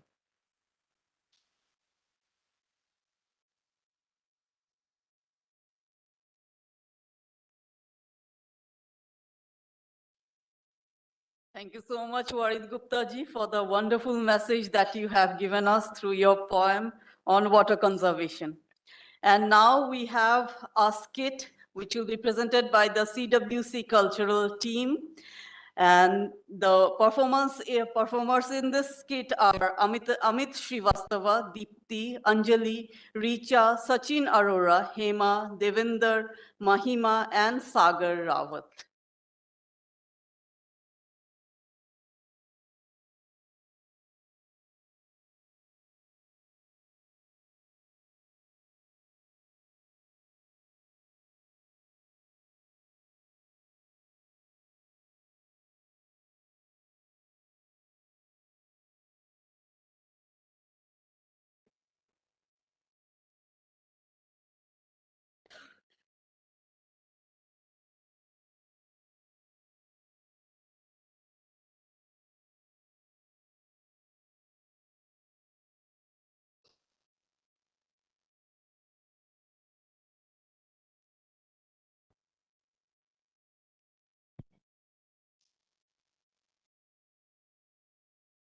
अरे वाह, कितना अच्छा मौसम हो रहा है, कितने अच्छे बादल हो रहे हैं। मेरा तो नाचने और गाने को, झूमने को मन कर रहा है। नाचू आज छम छम छम छम छम छम।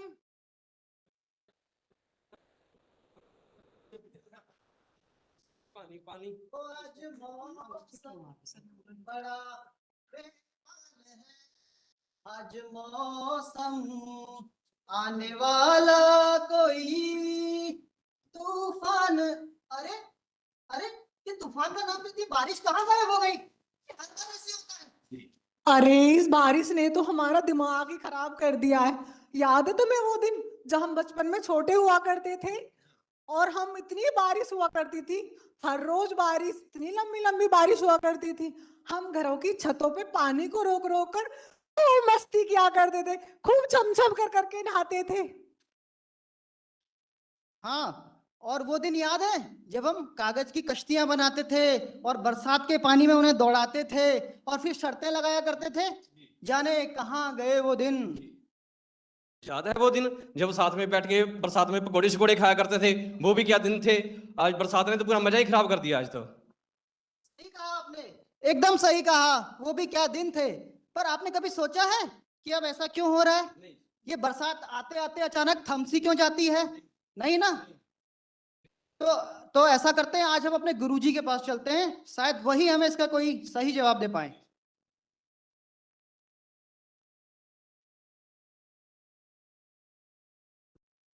आज सावन की फिर वो झड़ी है,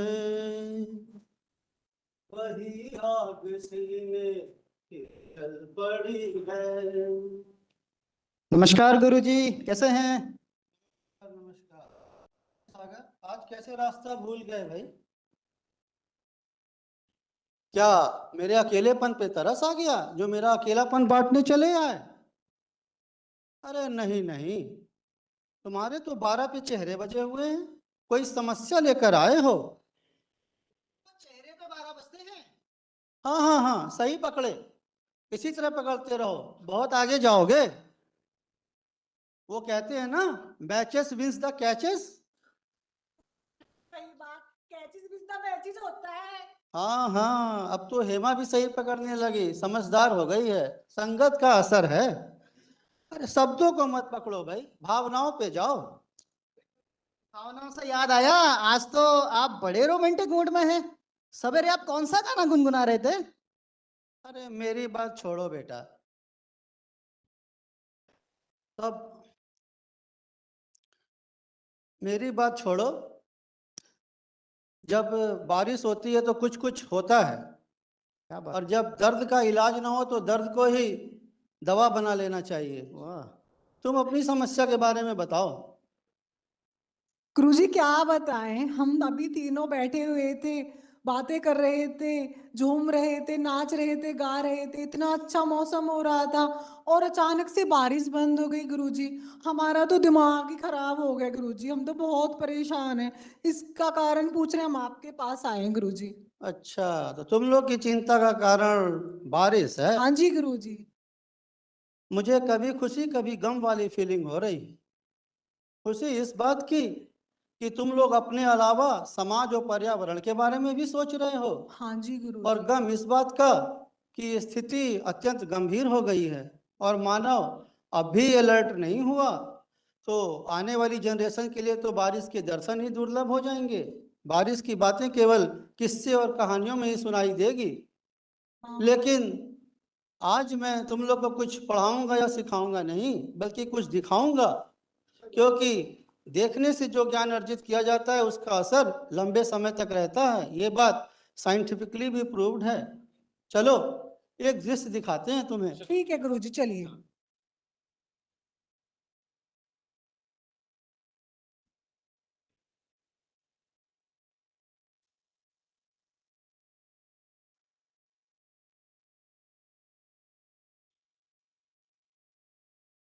अरे आइए मैम, कैसे आना हुआ?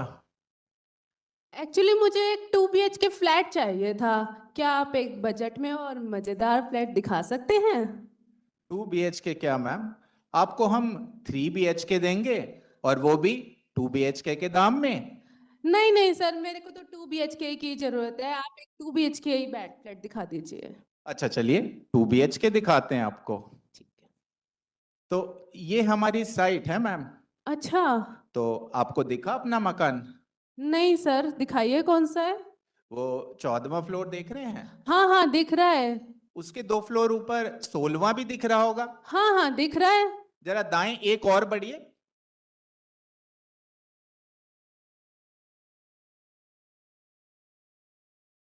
हाँ हाँ सर, दिखाई दिया दिखाई दिया।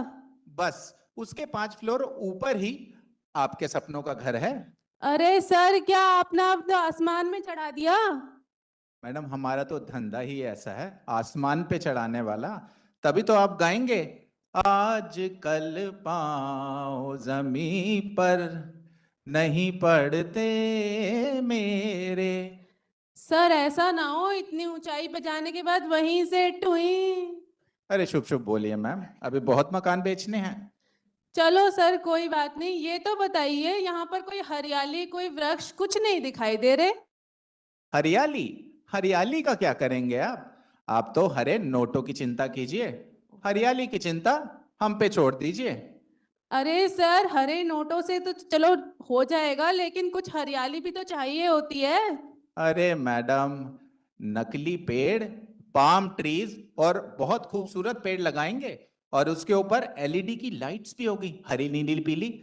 इमेजिन करिए आपका वो 26वें फ्लोर पे मकान और आपका स्टाइल, काला चश्मा, चाय और नीचे पाम ट्रीज और उस पे लगी हुई एलईडी लाइट्स। अरे सर क्या ये नकली पेड़ ऑक्सीजन भी देने लगेंगे क्या अब मैडम ऑक्सीजन तो ऊपर है ना, उसमें पेड़ों का क्या लेना देना। चलो सर मुझे वहां पर कुछ पैचेस दिखाई दे रहे हैं, कुछ तो वृक्ष लगे हुए हैं सोसाइटी में, उससे काम चल जाएगा। कौन सा, वो पैचेस? हाँ जी। अरे मैडम वो हमारी दूसरी साइट है, यहीं पे तो और दूसरा फेज हमारा बनेगा। और सुनिए मेरे पास एक आइडिया है। क्या? आप दूसरे फेज में ही मकान ले लीजिए, 2 BHK की जगह 4 BHK देंगे आपको। मतलब ये भी कट जाएंगे? अब काम धंधा ही चलाना है ना मैडम।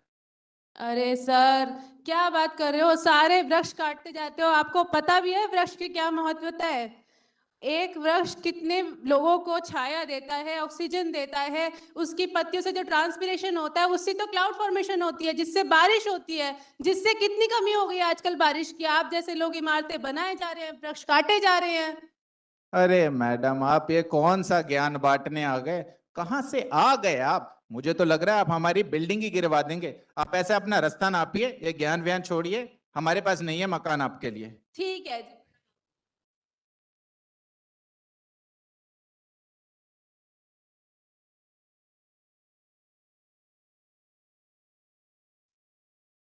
तो देखा तुमने इंसान का लालच। हाँ अपना काम बनता, भाड़ में जाए जनता। ये तो बड़ा भयानक दृश्य है गुरुजी, मैं तो डर ही गई। लोग ऐसे तो ये सर लगातार पेड़ों को काटे जा रहे हैं अपने फायदे के लिए। मुझे तो लगता है इन लोगों ने पृथ्वी को वृक्ष विहीन करने की कसम खाई हुई है। हाँ सही कहा तुमने, जैसे परशुराम जी ने पृथ्वी से छत्री विहीन करने की कसम खाई हुई थी। नहीं बात तो गुरुजी आपने सही कही, पर मैं थोड़ा कंफ्यूज हूँ। मेरा कंफ्यूजन है कि एक तरफ आप कह रहे हैं कि पेड़ मत काटो, पर दूसरी तरफ हमें विकास भी तो करना है, आधुनिकीकरण भी तो करना है, शहरीकरण भी करना है। तो क्या हम विकास को भूल ही जाएं? हाँ तुम्हारी दुविधा सही है, यह असमंजस की स्थिति तो है ही। अच्छा बताओ तुम्हारी राशि क्या है? राशि? यहाँ पे हम पर्यावरण की बात कर रहे हैं और आप ज्योतिष में घुस रहे हैं, ये क्या बात हुई? अरे बेटा बताओ तो सही। मेरी राशि तुला है। तुला? हाँ मेरी भी तुला है। अरे तुला का अर्थ होता है संतुलन, तो हमें संतुलन कायम रखना है। विकास तो मनुष्य के लिए आवश्यक है, उसके बिना तो उसकी जीवन यात्रा अधूरी है। लेकिन विकास पर्यावरण के विनाश पे नहीं किया जा सकता, उसमें हमें संतुलन बनाए रखना जरूरी है। आओ तुम्हें एक दृश्य और दिखाते हैं। जी गुरुजी।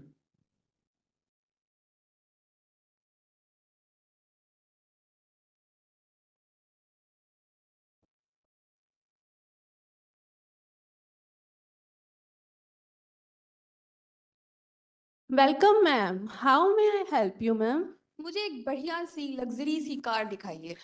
अरे मैम वो तो दिखा देंगे, पहले चाय पानी तो पीजिए। नहीं नहीं, मेरे पास बिल्कुल भी समय नहीं है इसका, मेरा समय बहुत कीमती है। अच्छा चलो ठीक है। ये देखिए मैम, एसयूवी सुपर कंफर्ट, कहीं दूर जाना हो कुछ भी हो ये लेकर जाइए, बढ़िया मजा आ जाएगा। इसको मैम बुक कर देती हूँ। नहीं नहीं, ये गाड़ी ऑलरेडी मेरे पास है, आप मुझे कोई दूसरी गाड़ी दिखाइए। अच्छा अच्छा, ये तो लोकल सी है, ठीक है कोई नहीं। आप ये देखिए ma'am, sedan, leg space, boot space, comfort, style, जो करना हो इसमें बढ़िया है मैम। मीटिंग में जाइए, वर्क ऑफिस कुछ भी करिए, ये तो मैम ले ही लीजिए। क्या मैडम तब से ले ही लीजिए ले ही किया जा रही है।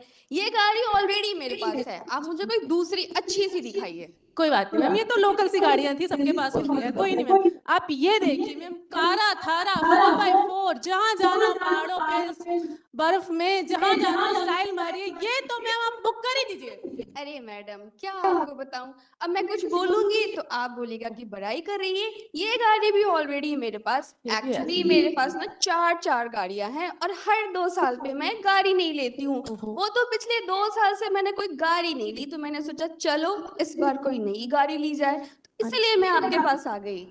लगता है काफी गाड़ियां हैं मैम आपके पास, बड़ा परिवार होगा, शायद वर्किंग होंगे, सब लोग अलग अलग गाड़ियों में जाते होंगे। अरे नहीं मैडम, परिवार तो मेरा बड़ा छोटा सा है।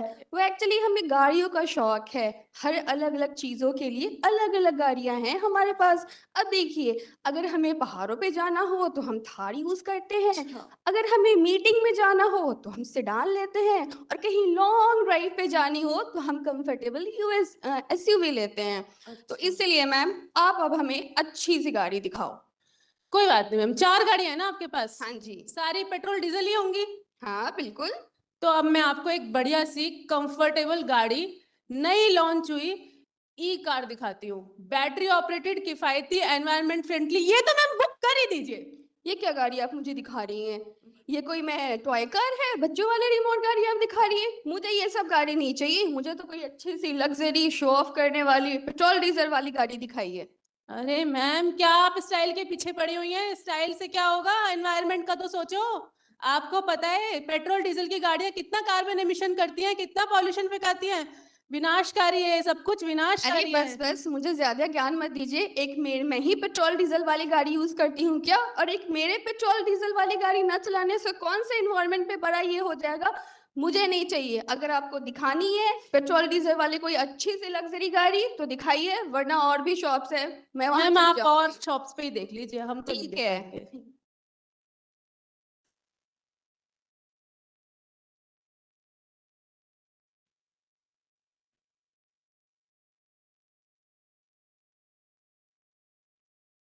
तो देखा तुमने इंसान की झूठी शान का नतीजा। हाँ गुरुजी, आपने तो बिल्कुल सही चीज दिखाई है। इंसान अपनी झूठी शान बनाए रखने के लिए प्रकृति से कितना खिलवाड़ कर रहा है। 4-4 5-5 गाड़ियां, 4-4 5-5 मकान, अपनी आवश्यकता से कहीं ज्यादा उपभोग कर रहा है। सच में गुरुजी, ये तो भयावह स्थिति है। हाँ, अभी तुमने इंसान का लालच और झूठी शान देखी, अब तुम्हें दिखाते हैं कि इंसान कैसा गैर जिम्मेदाराना व्यवहार कर रहा है।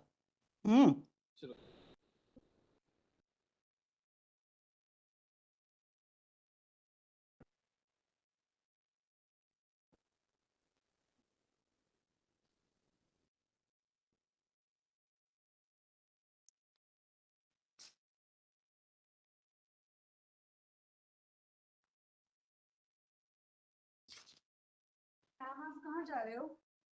अरे महिमा, एक मीटिंग के बाद दूसरी मीटिंग, दूसरी के बाद तीसरी मीटिंग, सारा टाइम मीटिंग में निकल जाता है। और देखो मुझे आते हुए लेट हो जाएगा, तो प्लीज तुम निकल जाना बेशक। मैम तो आप मीटिंग में जा रही हैं, तो मैं ये पूछ रही थी आपके रूम्स के लाइट्स वगैरह ऑफ कर दूं, सिस्टम वगैरह?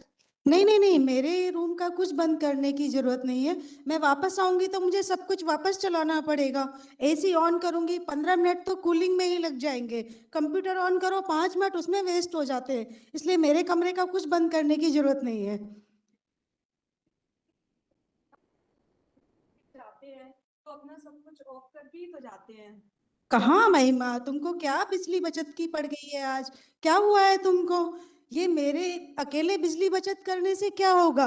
सीडब्ल्यूसी में जाकर देखो, हर कमरे में एसी, कंप्यूटर, कोई सीट पे हो या ना हो, सबके ऑन रहते हैं। तो अकेले मेरे बिजली बचत करने से क्या होने वाला है?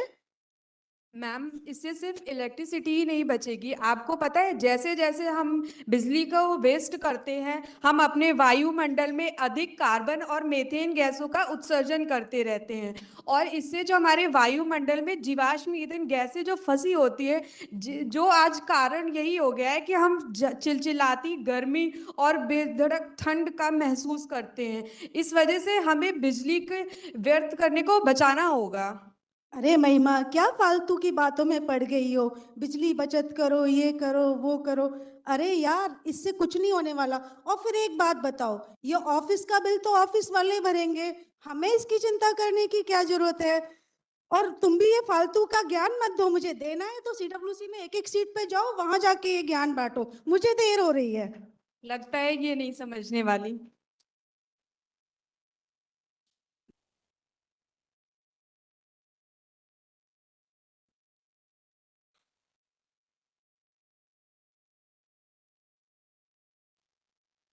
तो देखा तुमने, हाँ जी। इतने जिम्मेदारी भरे पद पर आसीन होने के बाद भी कैसी गैर जिम्मेदाराना बातें कर रहे हैं ये लोग। सर, ये ऐसा इसलिए कर रहे हैं क्योंकि इनको यहाँ पर बिजली का जो भुगतान है खुद से नहीं करना होता है ना, यहाँ दफ्तर वाले पे करते हैं। अगर इनके घर पर आएगी ना, घर पे बात आएगी, तो ये खुद से बंद करेंगे, फिर से ऐसा नहीं करेंगे।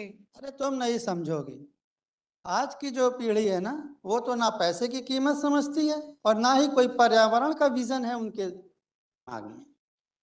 आओ तुम्हें एक दृश्य और दिखाएं। ठीक है गुरुजी, चलिए।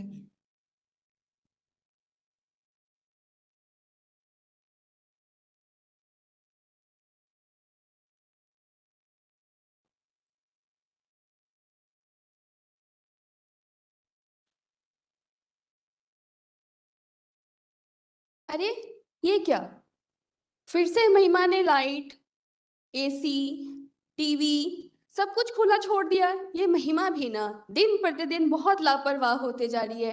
क्या महिमा, क्या कर रही हो ये सब? रूम से जब बाहर गई हो तुम्हें सब कुछ ऑफ करके जाना था ना। अरे दी, अभी मैं फोन यूज कर रही थी, अभी दोबारा से रूम पे टीवी देखने जाना है, फिर ऑन करो, ये ऑन करो, वो इससे अच्छा चलने ही देते हैं। अरे टीवी ऑन करने में कितना समय लगता है? ये देखो, तुमने पंखे, एसी, इतनी बिजली बिल आती है आजकल, पता भी है तुम्हें? अरे दीदी, तो क्या हुआ, बिजली का बिल मम्मी पापा किस लिए कमा रहे हैं, भर देंगे, एक बिजली का बिल ही तो है। अरे तो हमें लापरवाही करनी है क्या? हमें तो ये सब बचाना है ना। जितनी ज्यादा इलेक्ट्रिसिटी की बचत करेंगे उतना हमारे लिए ही सहूलियत होगी ना। ये सब तुम्हें समझना चाहिए महिमा। अरे दीदी, मेरा टाइम ना वेस्ट करो। अरे टाइम से याद आया, मेरा सिंचन का टाइम हो गया, मैं जा रही हूँ देखने, बाय। ये तो समझने से रही।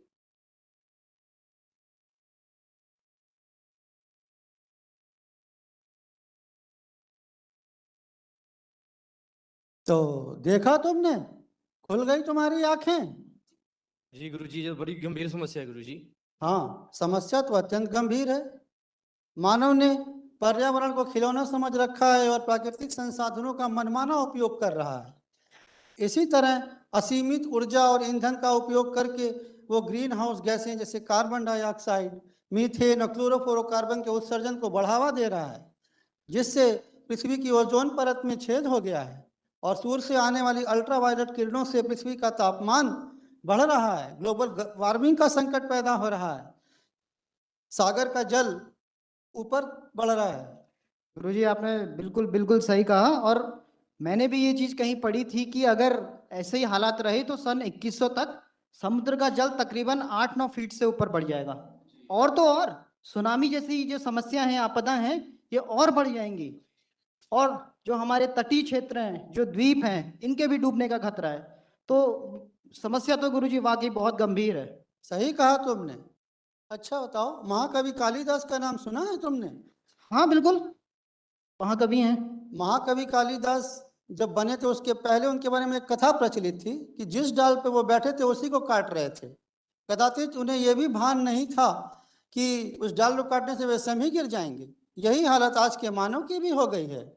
विकास की दौड़ में वो इतना अंधा हो गया है कि उसे कदाचित ये पता नहीं है कि वो जिस सुंदर पृथ्वी पर रह रहा है उसी के नाश में अपना सहयोग दे रहा है। जी गुरुजी, बिल्कुल सही बात कही आपने। पर इसका समाधान क्या है? इसका समाधान ये मानव जनित समस्या है और इसका समाधान भी इंसान के खुद के हाथ में है। आओ हम लोग मिलकर शपथ लेते हैं।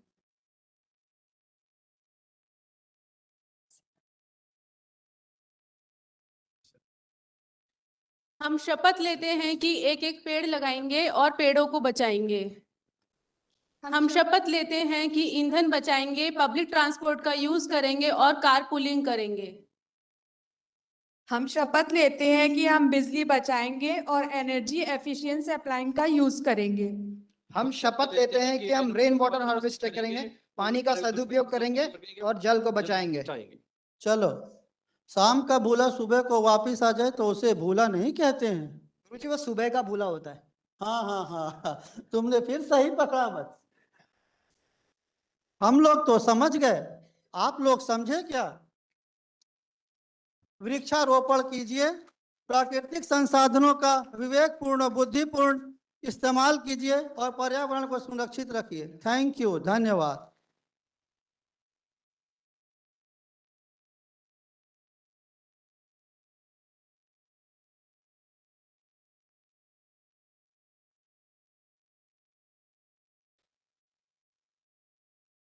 Thank you so much, CWC cultural team, for the wonderful performance and spreading the message on climate change.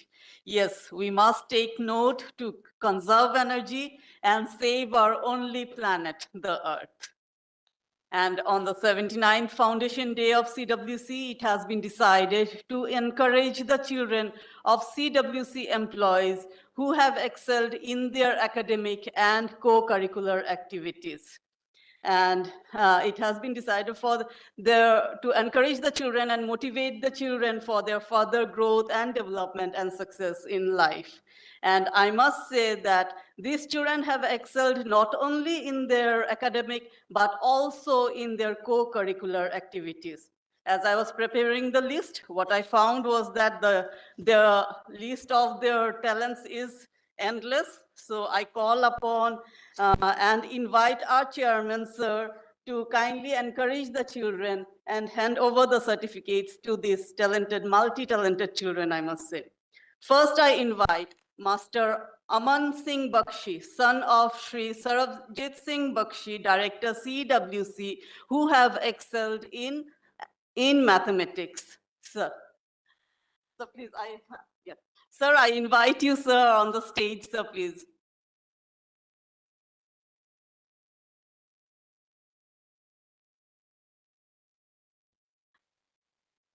Yeah. So I request Master Aman Singh Bakshi, son of Sri Sarabjit Singh Bakshi, Director CWC. Okay, Aman Singh is not present. So his father is accepting the certificate on his behalf. He has excelled in mathematics, in academics. Next, I invite Master Dhruv Patel. He is the son of Sri Vikas Kumar, Assistant Director, CWC, who has excelled in academics, and he secured 99%. And yes. Master Dhruv Patel.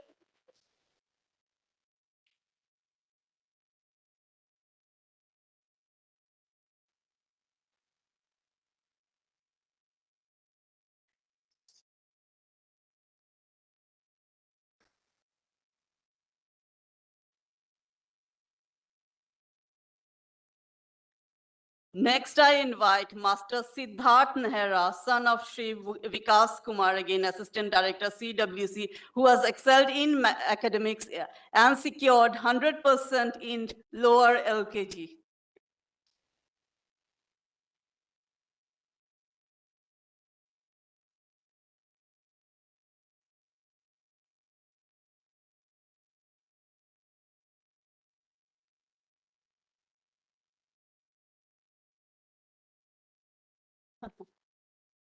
Well, the size of the prize is bigger than his size, I guess. Next, I invite Miss Samriddhi Arora, daughter of Sri Sachin Arora, who has excelled in academics and secured the first position in interstate. Yes,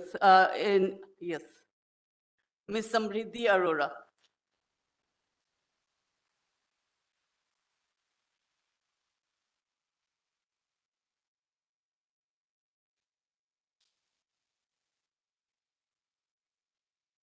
Next, I call upon Master Gaurav Kumar, son of Shri Balram Kumar, Assistant Director, CWC, who has excelled in academics and has secured section topper in DPS and has performed outstanding performance in Hindi Olympiad and secured the second position. And this, I must say, this is the Antarashtriya Olympiad Hindi competition where he has excelled.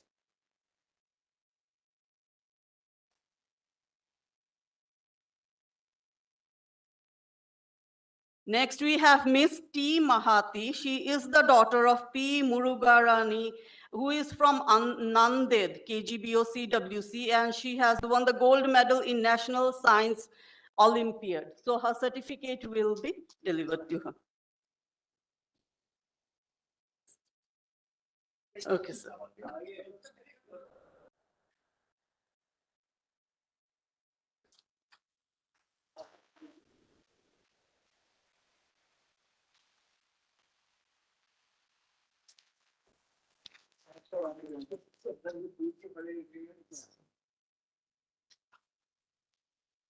Next, we have Miss Ananya. She is the daughter of Shri Sunil Kumar, Director CWC, and she has won the International A1 certificate organized by Max Müller in German language with excellent marks of 59% out of 60.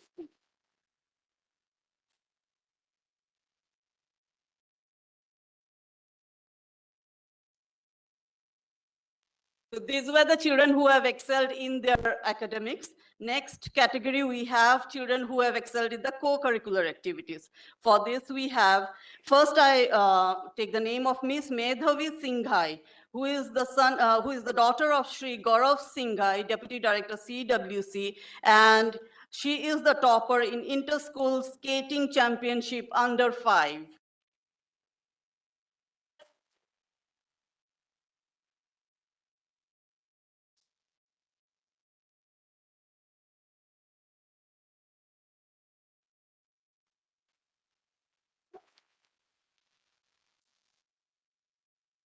Again, the size of the gift is bigger than the her size.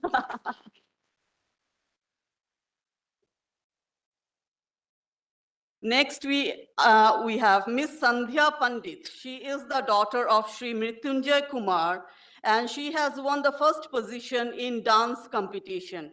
Miss Sandhya Pandit.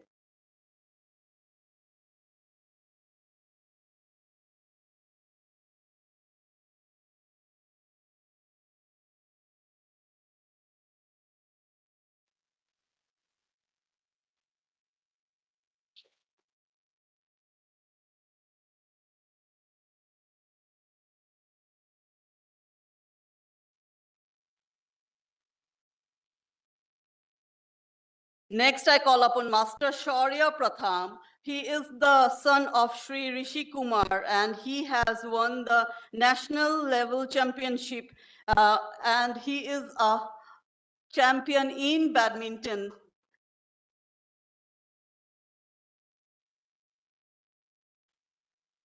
He is a national level player.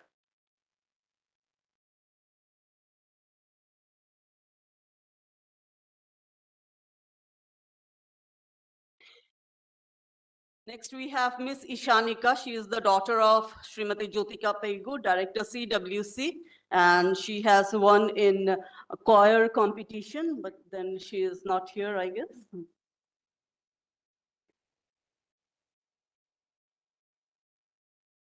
With that, we come to the end of the certificate distribution to the talented children of CWC employees.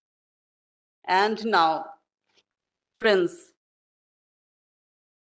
we come to the much awaited session, that is the musical performance by CWC. And I am pleased to have this opportunity to invite two talented singers and a pianist from our own CWC who will be performing on this remarkable day. They are Shri Prakash, whom I have already given the introduction during the opening ceremony. As I said, he is from the Indian Idol and the Saregama fame, and is also the winner of the Northeast Got Talent. He is also the judge of the Sikkim Idol and is also a Doordarshan artist. Next is June A. Laltan Puya Rabha. He is senior research assistant, who is a choir singer in the church. Now, who is a choir singer? A choir singer is a musical ensemble of singers who sing in the worship services in the churches, singing in the praise of the Lord. And next we have Eliezer L. Sungte, who is from MBT Guwahati. He is a pianist and is also a church choir member. And the fourth member, as we all know, is Shri Sunil Kumar, Director CWC, who needs no introduction. So CWC musical team, the stage is all yours.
Check.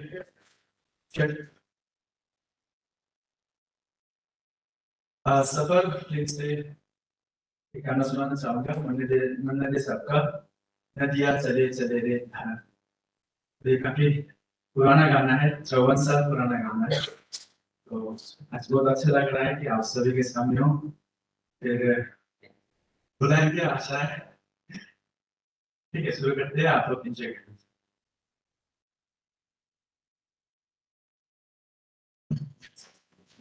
तो आप लोग खाओ, इसे शुरू करेंगे।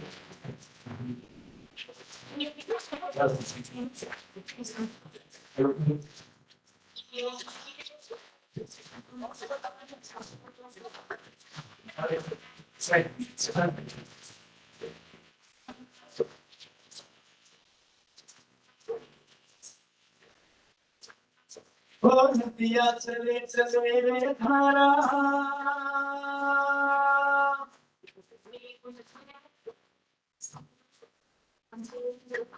नदिया चले चले रे धारा, चंदा चले चले रे तारा,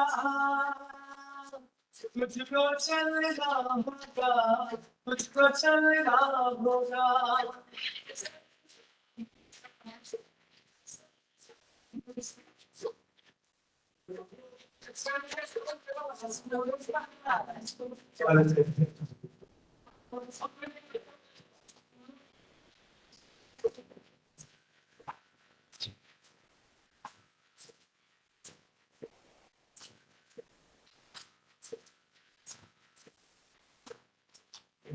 जीवन के गीत ठहरता नहीं है, जीवन के गीत ठहरता नहीं है, आदि से तूफान से डरता नहीं है, दूना चलेगा चलने की राह है।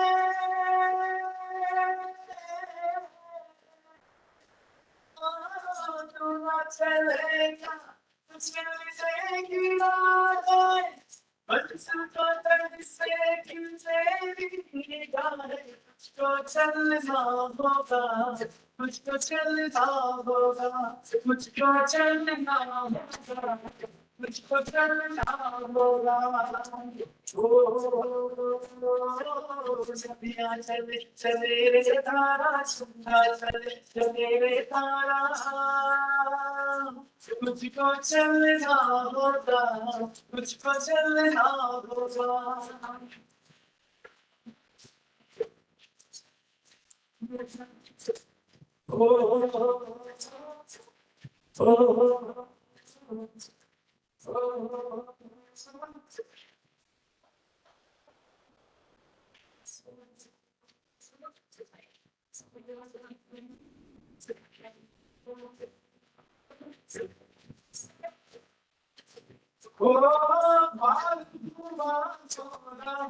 जो सफर में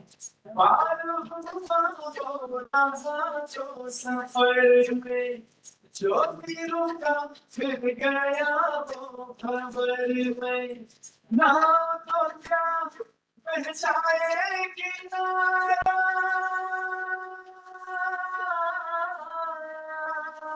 हो ना तो क्या पहचाए किनारा,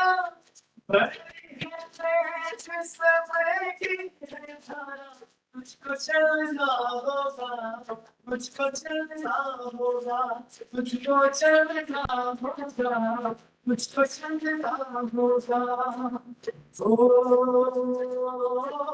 नदियाँ चले चले रे तारा, चंदा चले चले रे तारा, मुझको चलना होगा, मुझको चलना होगा, मुझको चलना होगा।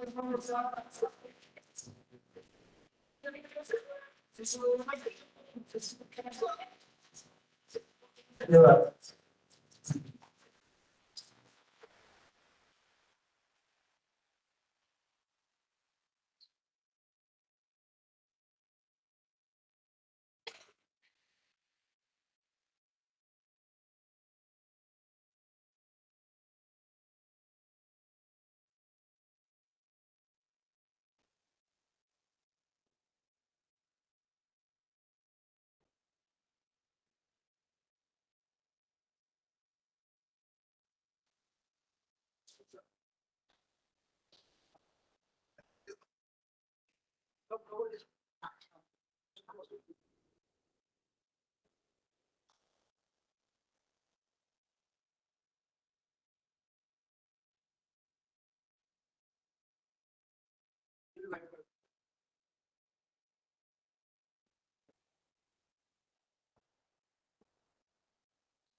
इसको ऑन कर देते हैं, कैच करेगा।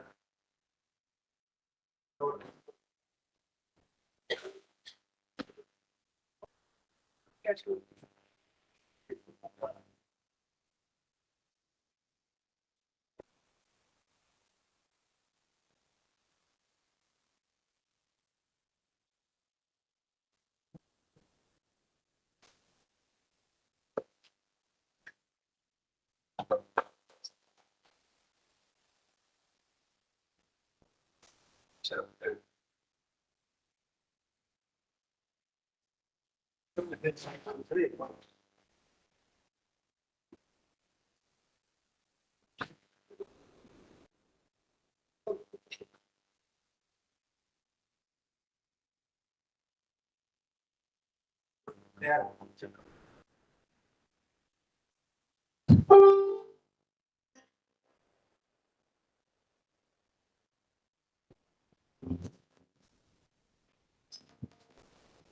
check.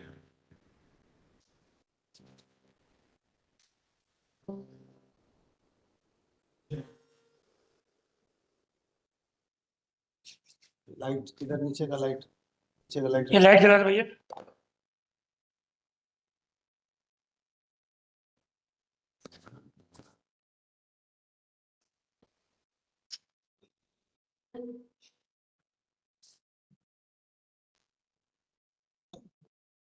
चलो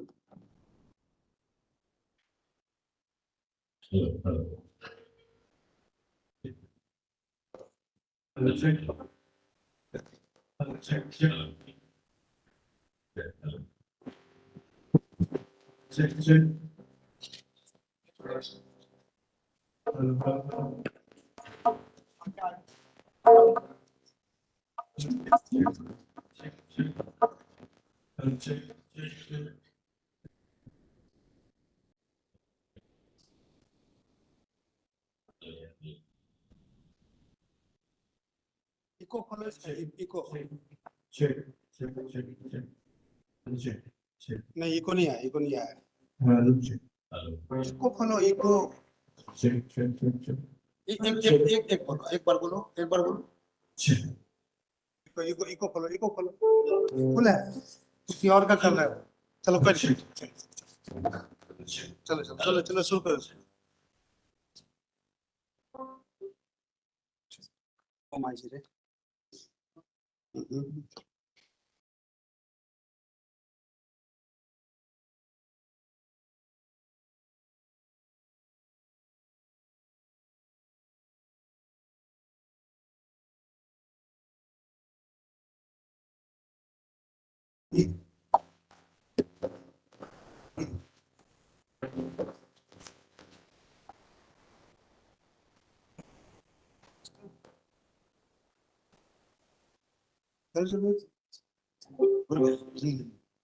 वही चलो स्टार्ट करो, शुरू करो, तुम शुरू करो, शुरू करो तुमसे।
आ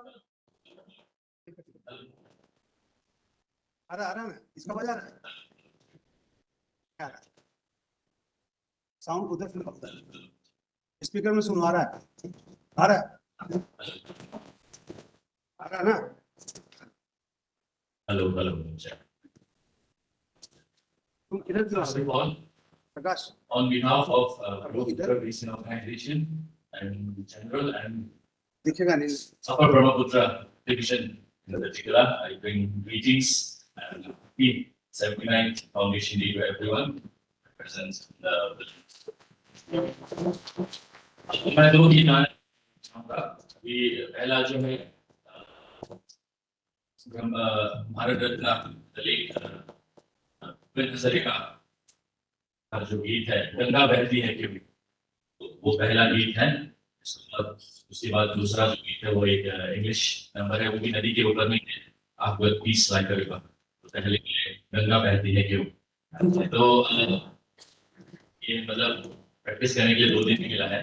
तो अगर कुछ भी बीच में गलतियां तो माफ कर दें, क्योंकि मैं प्रकाश जी की तरह प्रोफेशनल वाला सिंगर नहीं हूँ। Yes yes yes. Oh man.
तो ये दूसरा ये है वो इंग्लिश में होगा। Peace like a river. The पहला verse peace है, दूसरा verse love, आपका love like a river, और तीसरा है आपका सॉइल करेगा। ये सारे गुण क्या हम में है? Peace, love, joy. Is it in us? I think उसको तो पूछिएगा कि है या नहीं।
Head of the program on the theme of Foundation Day, but on popular demand, we are coming up with some food packing numbers, especially in my WhatsApp.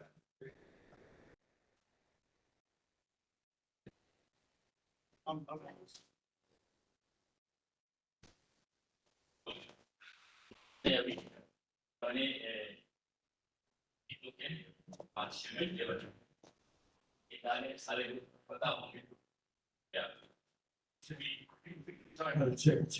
speak to dance that thing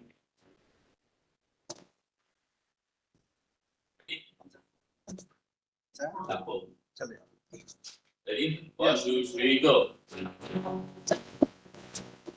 इस start के साथ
Punjabi beat का फरमाइश आया आइए आइए आजा आजा आजा आजा आजा आजा आजा आजा क्यों निकाल दिया फटाक से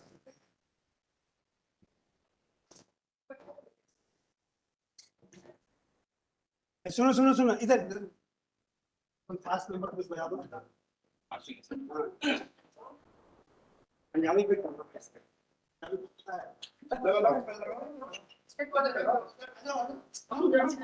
अरे आओ यार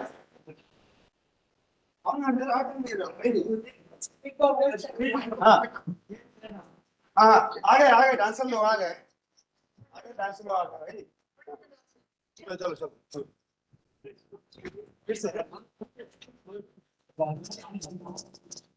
नहीं सर कर देते हैं ना सुनो एक बार फिर से कर दो कोई फास्ट नंबर कर दो जल्दी से हाँ हाँ हाँ वही नहीं अभी जो चल रहा है वही चलाओ ना उसी को फिर से कर दो हाँ आजकल तेरे मेरे प्यार के ना पास है ना आजकल तेरे मेरे क्या और कोई नंबर अरे यार अभी करना है सब छोड़ दो यार अभी तुरंत करना चेयरमैन बोल अब उतना लंबा प्लानिंग नहीं करना है फट से कुछ कर सकते चलो सुनो कोई एक मिनट सुन कोई पंजाबी बीट है क्या पंजाबी बीट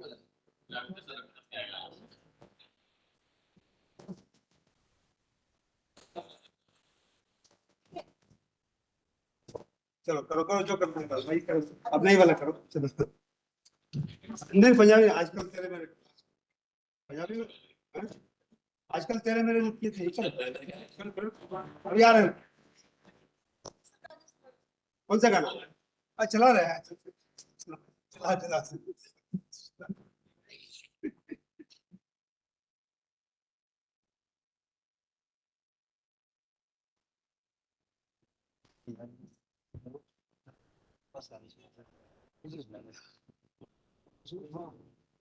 सिस्टम होता है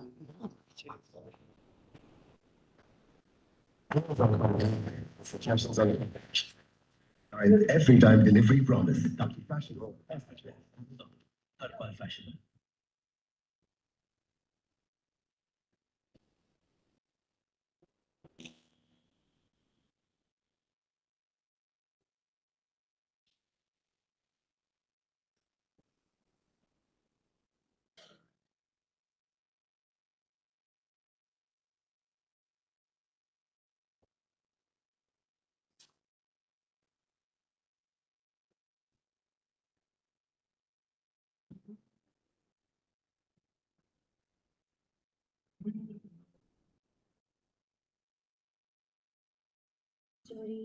चोरी से छुप छुप के मैंने चोरी से छुप छुप के तिनका चुन के सपना एक बनाया डोरी से बुन बुन के मैंने डोरी से बुन बुन के टुकड़ा टुकड़ा सी के सपना एक बनाया टुकड़ा टुकड़ा सी के सपना एक बनाया सपने रे सपने रे सपने में जाना रे हो जाना रे हो जाना रे सपने रे सपने रे सपने हो जाना रे हो जाना रे हो जाना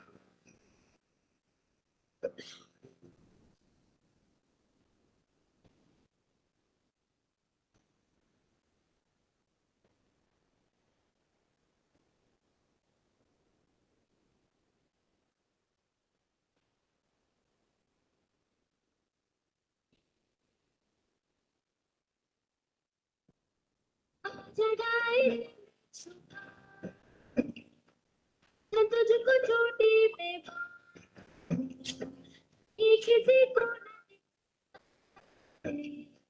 सपने रे सपने रे सपने मेरे याद तेरा सबके पकड़ साथ साथ तेरे जना किसी से लगाए सपने रे सपने रे रातों को जग जग के मैंने रातों को जग जग के तारा तारा चुन के सपना एक बनाया तारा तारा चुन के सपना एक बनाया सपने रे सपने रे सपने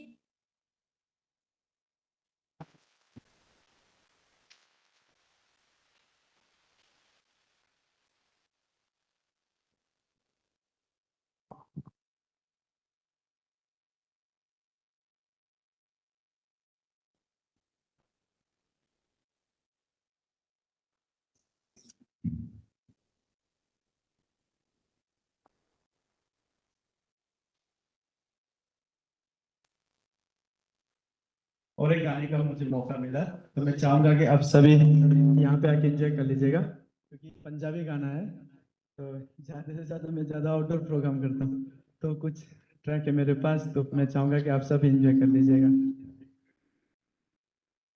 मैसेज ठीक से पहुंच नहीं रहा है।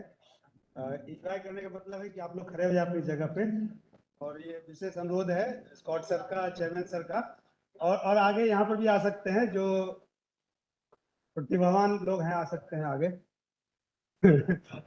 मुझे पता है इधर है रजत वगैरह बहुत अच्छी प्रतिभा वाले लोग हैं और ये लवी अग्रवाल वगैरह ठीक है ऐप बनाया आपने थोड़ा इधर भी इधर दिखाएं।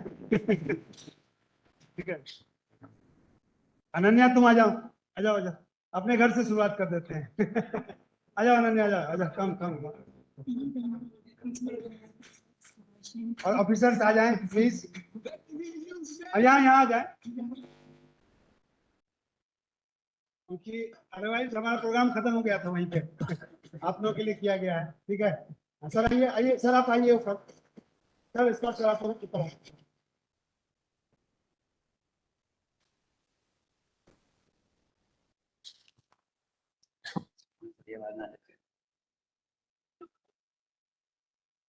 हेलो